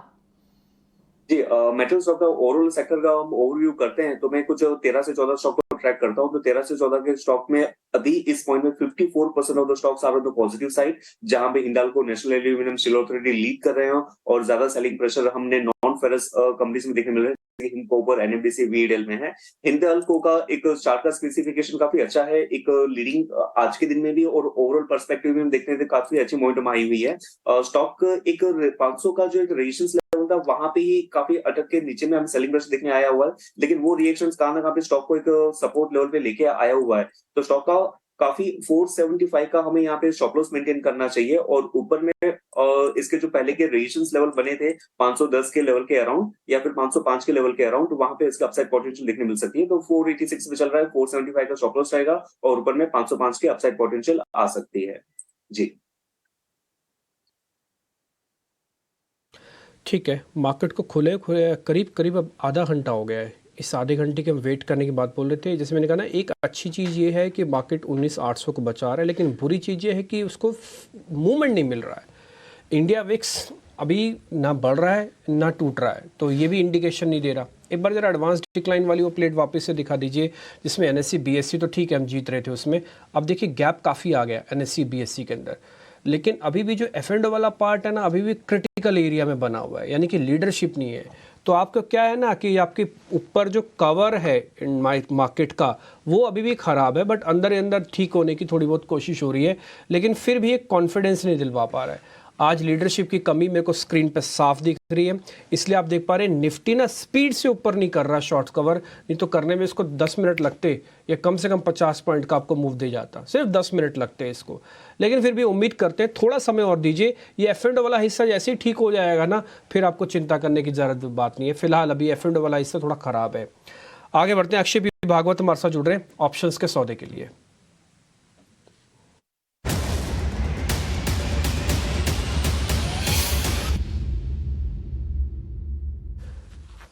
अक्षय जी बताइए क्या चुन रहे हैं, कॉल पुट या फिर सीधा सीधा कोई हेज है स्ट्रेटजी आपकी? Good morning. तो आज जो ऑप्शंस के चैंपियन में रिकमेंड कर रहा हूँ वो है वेदांता, जो मेटल क्षेत्र से है। मेटल क्षेत्र में देखें तो आप गए 2 दिन में थोड़ा सेलिंग प्रेशर और प्रॉफिट बुकिंग देखने को मिल रहा है। यहाँ पे वेदांता का जो प्राइस स्ट्रक्चर है वो सबसे वीक है मेटल्स में आप कंपेयर करें तो सेलिंग का दबाव बना हुआ है सितंबर महीने में, और 230 का जो एक इम्पोर्टेंट स्तर है वो ओपनिंग ट्रेड्स में ब्रेक किया था वेदांता ने, और हमारा मानना है कि सितंबर एक्सपायरी तक आपको ये नीचे में 220 या 215 तक लेवल देखने को मिल सकते हैं। तो आप ऑप्शन में रणनीति ये बनाइए कि आप वेनिला पुट बाय करें वेदांता की 28 सितंबर एक्सपायरी की, जो करीबन 3.5 से 3 रुपए 80 पैसे करंट प्रीमियम पे चल रही है। इसका टारगेट आप बना के चले, first target 6 rupees, second target 7.5, और ये ट्रेड में आप स्टॉप लॉस 1 रुपए का बनाइए प्रीमियम पे। तो लॉट साइज इसका है 2000 का। तो एब्सोल्यूट प्रॉफिट और लॉस अगर मैं टारगेट और स्टॉप लॉस के हिसाब से गिनूं तो मैक्सिमम प्रॉफिट का पोटेंशियल है करीबन 7,500 रुपए, और रिस्क ये ट्रेड में बनेगा आपका करीबन 4,000 रुपए का। ठीक है, चलिए बहुत बहुत शुक्रिया अक्षय जी ये अपना व्यू बताने के लिए। आगे बढ़ते हैं। हमारे साथ रोहित श्रीवास्तव जुड़ गए, indiacharts.com के फाउंडर, और बात करेंगे बाजार पे, डिफरेंट एरियाज पे। लेकिन उनसे पहले मैं गुड मॉर्निंग रोहित, सबसे पहले एक बार जरा इंडेक्स दिखाइए डायरेक्टर साहब, इंट्राडे बैंक निफ्टी दिखाइए, स्मॉल कैप इंडेक्स दिखाइए, मिड कैप इंडेक्स दिखाइए, बाजार का एक बार जायजा ले लें, उसके बाद यहाँ से ट्रेड बिठाएंगे। बैंक निफ्टी आज करीब 45,000 का लो बना के 150 पॉइंट ऑफ लोज ट्रेड कर रही है। देखते हैं, ये इसलिए क्योंकि HDFC बैंक में फ्रेश सेलिंग नहीं आई है बहुत ज़्यादा, हर निशान में था। लेकिन गेम कमाल हो गया जी मिड कैप और स्मॉल कैप में। आपको क्या बताया था, 1200 पॉइंट मिड कैप इंडेक्स घट चुका है ऑलरेडी, तो यहाँ से फ्रेश सेलिंग की चांसेस कम है। स्मॉल कैप भी करीब 600-700 पॉइंट ऊपर से घट चुका था, और 20 DMA करीब आ गए थे दोनों, स्मॉल कैप और मिड कैप, और वहाँ 20 DMA पे होता है बहुत स्ट्रॉन्ग सपोर्ट लिया, और दोनों हिस्से हरे निशान में, मिड कैप और स्मॉल कैप। भले ही निफ्टी बैंक निफ्टी अभी नहीं आए, तो रिलेटिव स्ट्रेंथ आपको दिख रही है। और रिलायंस इंडस्ट्रीज को लेके आए, ये वैल्यूएशन का चार्ट है, ये हम 10 बजे के फंडामेंटल एनालिस्ट के साथ डिस्कस करेंगे। लेकिन अभी आप रिलायंस इंडस्ट्रीज का इंट्राडे लेके आइए और HDFC बैंक का इंट्राडे लेके आइए। फिर हम रोहित से शुरुआत करते हैं। Rohit good morning. ये देखिए रिलायंस हरे निशान में आ गया। आपको सुबह से क्या कहा था कि ये ओवरसोल्ड हो रहा है, पहले 15 मिनट में देखिएगा रिलायंस को। रोहित, ये 2 बड़े कंट्रीब्यूटर रहे 3 दिन की गिरावट को, मैं आज की वीक ओपनिंग को भी काउंट कर रहा हूँ, उसमें रिलायंस और HDFC का बड़ा हाथ था। रिलायंस तो सुधर के ऊपर आ गया हरे निशान, HDFC पे भी थोड़ा जल्दी है लॉन्ग लेना, या आपको लगता है कि वो भी धीरे धीरे गिरना बंद कर सकता है? कि मैं स्टॉक स्पेसिफिक तो कमेंट नहीं कर सकता। ओके। क्योंकि हम लोग स्पेसिफिक एडवाइस नहीं देते हैं शेयरों पे। परंतु ये जो फॉल है, आई थिंक मच एक्सपेक्टेड या मच अवेटेड बोल सकते हैं। करेक्शन जो आना था वो कुछ हद तक आया है, बट हम ये नहीं बोल सकते हैं कि पूरी तरह कंप्लीट हो चुका है। शायद बीच बीच में शेयरों में सपोर्ट आए। ध्यान रखना चाहिए कि कहीं ना कहीं फिर से सेलिंग शुरू ना हो जाए, क्योंकि ये जो रीसेंट टॉप था इसमें एक सॉर्ट ऑफ बाइंग क्लाइमैक्स भी दिखा गया। बहुत सारा वॉल्यूम, ये वॉल्यूम, इतना वॉल्यूम हमने इन terms of number of shares शायद दिसंबर में जब टॉप बना था बाजार में 18,800 के आसपास, और वहां से फिर काफी गिरावट आई थी। उस तरह का वॉल्यूम हम लोग देख रहे हैं आज कुछ हफ्तों में बाजार में। तो इस तरह का जब वॉल्यूम होता है तो उसको कूल ऑफ होने की जरूरत है, और इसलिए मैं सोच रहा हूँ कि जल्दबाजी की जरूरत नहीं है। बाजार को ठंडा थोड़ा होने दो। सो फार जो रिट्रेसमेंट है क्लोज टू 50% शायद होने को आ रहा है निफ्टी में। 61% का लेवल करीब 19,600 के आसपास तक आएगा। तो वहां तक हम लोग अपने आप को ओपन रखेंगे कि वहां तक आ भी सकता है। वहां आने के बीच में क्या बाजार एक बार बीच में बाउंस देखा, वो सब शॉर्ट टर्म फाइन ट्यूनिंग जरूर करनी पड़ेगी, जो कि हम आज पूरे दिन इसको ऑब्जर्व करेंगे और इसके बारे में सोचेंगे। स्टॉक स्पेसिफिक नहीं, उसके अलावा भी बहुत कुछ है बात करने के लिए, तो हम आपका ज्ञान उधर से निकालते हैं। मुझे आप आईटी इंडेक्स का हवाला बताइए। आईटी इंडेक्स काफी पहले ही बॉटम होके चलने लगा। आईटी इंडेक्स आज डेज लो पे है, लेकिन इसका 6 महीने 8 महीने का ग्राफ दिखाइए जरा डायरेक्टर साहब। और अगर विदिन देखें तो कई स्पार्क्स हैं। टेक महिंद्रा हरे निशान में है। आईटी, ये देखिए आईटी इंडेक्स पहले ही घट गया था और वहां से 3 महीने में ऑलरेडी 4,000 पॉइंट 15% लगभग चला हुआ है। आईटी के large cap versus small cap या आईटी इंडेक्स पे अपना व्यू दीजिए। क्या ये स्ट्रांग है? क्या यहाँ पे आप पुल बैक्स में खरीदारी करेंगे? जरूर। टाइम फ्रेम का सिर्फ फर्क है। मैंने जो पहले निफ्टी पे भी बताया और आईटी इंडेक्स पे भी बोलूंगा, आईटी इंडेक्स ने डेफिनेटली लॉन्ग टर्म जो बॉटम है वो बना लिया है। जो उसका करेक्टिव फेज था, अंडर परफॉर्मेंस का एक पीरियड था, वो शायद खत्म हो चुका है। मई जून के बाद हम लोग इसमें परफॉर्मेंस देखना शुरू कर चुके हैं, और ये शायद परफॉर्मेंस कई महीनों तक चलेगी आईटी इंडेक्स में। बट इसका मतलब ये नहीं कि शॉर्ट टर्म में करेक्शंस नहीं आ सकते। तो अभी 3 दिन से गिरावट आ रही है, क्या ये 4-5 दिन और चल सकता है? ये ध्यान देना पड़ेगा। इमीडिएटली बोलना मुश्किल है, क्योंकि अभी भी आईटी इंडेक्स जो है अपने 20 डे एवरेज से थोड़ा दूर है। कभी कभी सपोर्ट लेता है, कभी कभी उसके नीचे भी थोड़ा जाके रिट्रेसमेंट लेके फिर सपोर्ट लेगा। तो जरूर IT index bye on dips बनता है, बट किस लेवल पे उसको हमें ध्यान देना है वो जरूर रिट्रेसमेंट्स के हिसाब से, मूविंग एवरेजेस के हिसाब से पकड़ना पड़ेगा। बट लॉन्गर टर्म इसमें जो परफॉर्मेंस हम लोग अब देख रहे हैं वो शायद कंटिन्यू रहनी चाहिए। मॉर्निंग रोहित। हमने देखा कि जितने भी पब्लिक सेक्टर बास्केट्स थी और वो जो पीएससी इंडेक्स है, चाहे वो एनर्जी बेस्ड हो, ऑयल बेस्ड हो, पावर बेस्ड हो या फिर रेलवे सेट ऑफ स्टॉक्स हो, उनमें अच्छी मूव थी। अब भी आप देखें थोड़ी सी रेजिलेंस ऊपर आए हैं एनर्जी पैक के स्टॉक्स भी। पीएससी इंडेक्स आने वाले समय में कैसा परफॉर्म कर सकता है? क्या उसकी चाल कंटिन्यूड रहेगी? अगर मैं पीएससी इंडेक्स में 2-3 साल का व्यू लूंगा तो शायद I would still be bullish. परंतु मैंने कुछ देर पहले बाइंग क्लाइमैक्सेस की बात की, और ये buying climaxes specifically PSU banks और पीएसयू स्टॉक्स में देखी गई है, जहां पे वॉल्यूम बहुत ही भयंकर ज्यादा हो गया। तो जब बहुत ज्यादा वॉल्यूम हो जाता है और प्राइसेस भी चल रही है, तो इट इंडिकेट्स कि हम लोग कहीं ना कहीं एक मीडियम टर्म टॉप के पास आ रहे हैं, जो कि 1-2 महीने तक भी शायद ना निकल पाए। इस तरह का एक पैटर्न है। तो यहाँ पे अब मुझे एटलीस्ट जो 1-2 महीने के टाइम पीरियड से अगर कोई इसमें निवेश करने का सोच रहा है, तो देयर इज अ रिस्क कि कहीं शायद इनका चलना रुक जाए, कंसोलिडेशन आए या रिट्रेसमेंट आए। जैसे मैंने similar volume patterns public sector banks पे कुछ 2 दिन पहले लिखा था कि जब भी 2 बार पहले इस तरह की वॉल्यूम हमने देखी पब्लिक सेक्टर बैंक इंडेक्स में, तो उसके बाद अगले 2 महीने में ऑलमोस्ट 20% की गिरावट इंडेक्स में आ गई थी। तो उस तरह का रिस्क आपको फिर प्राइस इन करना पड़ता है। इसलिए इस टाइम पे I would not be very comfortable कि मैं पीएसयू रिलेटेड कंपनियों में निवेश करूं।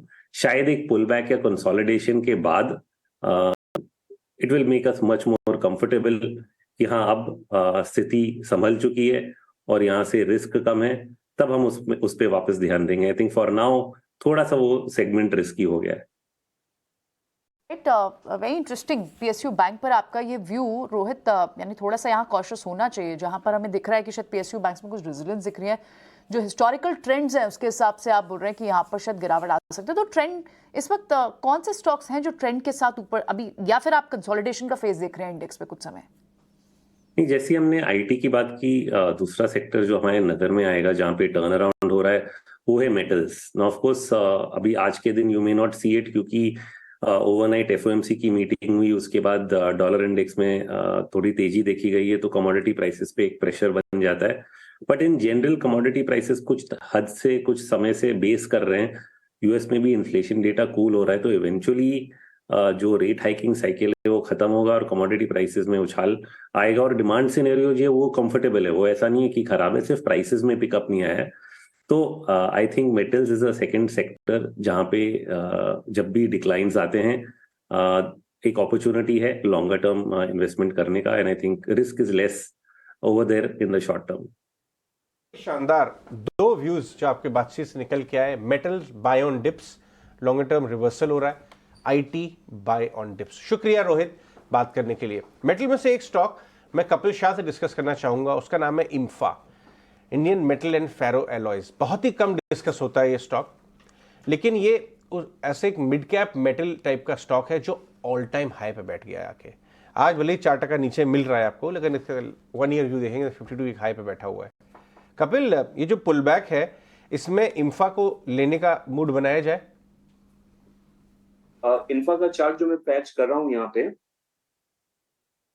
तो स्टॉक में 393 के लेवल पे यहाँ पे चल रहा है। स्टॉक प्राइस की मोमेंटम काफी अच्छी ही हमें देखने मिली हुई है रिसेंट कॉन्टेक्स्ट में, लेकिन फिलहाल कुछ टाइम से कंसोलिडेशन पैच में चल रहा है, लेकिन शॉर्ट टर्म से लेके लॉन्ग टर्म मूविंग या फिर सभी अपवर्ड स्लोपिंग में है। एक बार ये स्टॉक का जो ऊपर का जो रेशियो है जो काफी दिनों से चल रहा है 407 के लेवल के अराउंड, उसके ऊपर एक ब्रेकआउट हमें देखने मिल जाता है, तो बाद में स्टॉक की एक कंटिन्यूटी हमें ज्यादा ऊपर में देखने मिलती है। और उसके नेक्स्ट बेस्ट रेशियंस नियर बाय कोई रेशियंस नहीं आ रहा है, लेकिन उसका नेक्स्ट बेस्ट रेशियंस बाद में तो 462 के ही लेवल हमें देखने मिल रहे हैं। 407 का एक इसका इमीडिएट हर्डल है। अगर ये लेवल इसके ऊपर क्रॉस नहीं करता है और उसके पहले थोड़ा सा कूल ऑफ आ जाता है तो स्टॉक अपने अपर बैंड पे है, तो लोअर बैंड इसके कहाँ पे 375 के लेवल के यहाँ पे होती है। तो एक कंडीशनल अप्रोच ये रहता है कि ये स्टॉक किफायती हो जाएगा 375 के लेवल के यहाँ पे, या फिर स्टॉक 407 का लेवल पार कर देता है, तो वहां पे एक पॉजिटिव ब्रेकआउट हमें देखने मिल सकता है। इन्फा पे व्यू कुछ रिलायंस इंडस्ट्रीज को देखिए, आज का इंट्राडे पहले 15-20 मिनट में काफी जोर घटा था, 2370 का लो बनाया। कल की सुबह का लो 2355 था, जहां पे 4,500 करोड़ का ब्लॉक हुआ था, वहां से रिकवर होकर बंद हुआ, लेकिन आज भी नीचे से रिकवर हुआ, फ्लैटन हो गया है। क्या इस भाव से लेंगे आप रिलायंस या और पुल बैक में ही देखेंगे कुछ? मुझे थोड़ा वेट एंड वॉच करेंगे, बिकॉज देखिए ओवरऑल सेटअप यहाँ पे हमको जब से जियो फाइनेंशियल का न्यूज आया था तब से अगर आप देखें तो लोअर हाइस का ही एक पैटर्न बना रहा है। टिपिकली ये ट्रेडर काउंटर तो है नहीं, अगर आप इन्वेस्टर के पर्सपेक्टिव से देख रहे हो तो these dips will turn out to be a buying opportunity. लेकिन ट्रेडिंग के लिहाज से मैं इसमें थोड़ा सा वेट एंड वॉच करूंगा, बिकॉज 2350 का जो इसका सपोर्ट जोन है उसके बेहद करीब है, 1 से 2 बार इसको टेस्ट कर चुका है, तो थोड़ा सा वेट एंड वॉच करें। ट्रेडिंग के लिहाज से मैं कहूंगा इसे फिलहाल अवॉइड करें। बट हाँ, अगर आप 6 से 12 महीने का व्यू लेके चल रहे हो तो ये डिप जो है ये आपके लिए एक अच्छी अक्यूमुलेशन अपॉर्चुनिटी साबित हो सकती है। ठीक है, all right. In fact tech Mahindra ऊपर आ गया, आप अजय काफ़ी कीनली को ऑब्जर्व कर रहे थे, और टेक महिंद्रा के साथ साथ इनफैक्ट कल भी बैंक्स में आप देखें तो प्राइवेट बैंक्स में बड़े names like Axis Bank weak नहीं हुए थे, वहाँ पर अब स्ट्रेंथ थी, और आज भी आप देखें तो हरे निशान में ट्रेड करें। इनफैक्ट पिछले कुछ मिनटों में थोड़ी सी बाइंग उसमें बढ़ी ही है, तो वॉच आउट करना होगा प्राइवेट बैंक्स को भी। और एचडीएफसी बैंक तो खैर ऊपर आया है थोड़ा सा। इंटरेस्टिंग, राइट, ठीक है। लेकिन कुछ और स्टॉक्स भी देखते हैं जहाँ एक ट्रेड स्ट्रैटेजी बनती है, हमारे एक्सपर्ट्स को पसंद आ रहा है उन स्टॉक्स में। आप जेके सीमेंट जैसे स्टॉक्स में भी अच्छी मूव है। आज एमसेक्स हमें बता के गए थे शरद, वहाँ पर तो मूव है ऑलरेडी, लेकिन सीमेंट स्टॉक्स में जेके सीमेंट में अच्छी मूव दिखी है। क्या इसको एक बाइंग रडार पर रखना चाहिए सोनी?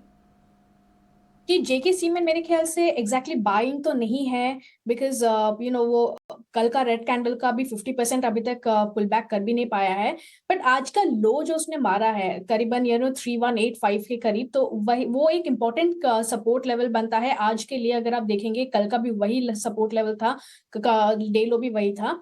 सो अगर वो लेवल होल्ड करता है तो शायद थोड़ा सा बाउंस बैक हो सकता है, बट इसमें अगर हम कंफर्म बाइंग की साइड में देखेंगे तो काफी ऊपर का लेवल बनता है, वो 3350 के ऊपर ही जाके वो एक कंफर्म बाइंग बनेगा। तो शायद इस लेवल पे थोड़ा कंसोलिडेट कर सकता है, बट डेफिनेटली इस लेवल से आप बाई मत कीजिए। बट आज का लो का जो लेवल है उसको आप वेट एंड वॉच करके देखिए।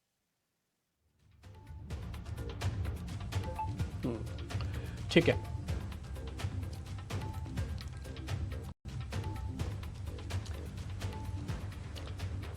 ठीक है, आगे बढ़ते हैं। तो ये कुछ शेयर्स पे हम डिस्कस कर रहे थे, लेकिन हेडलाइंस के साथ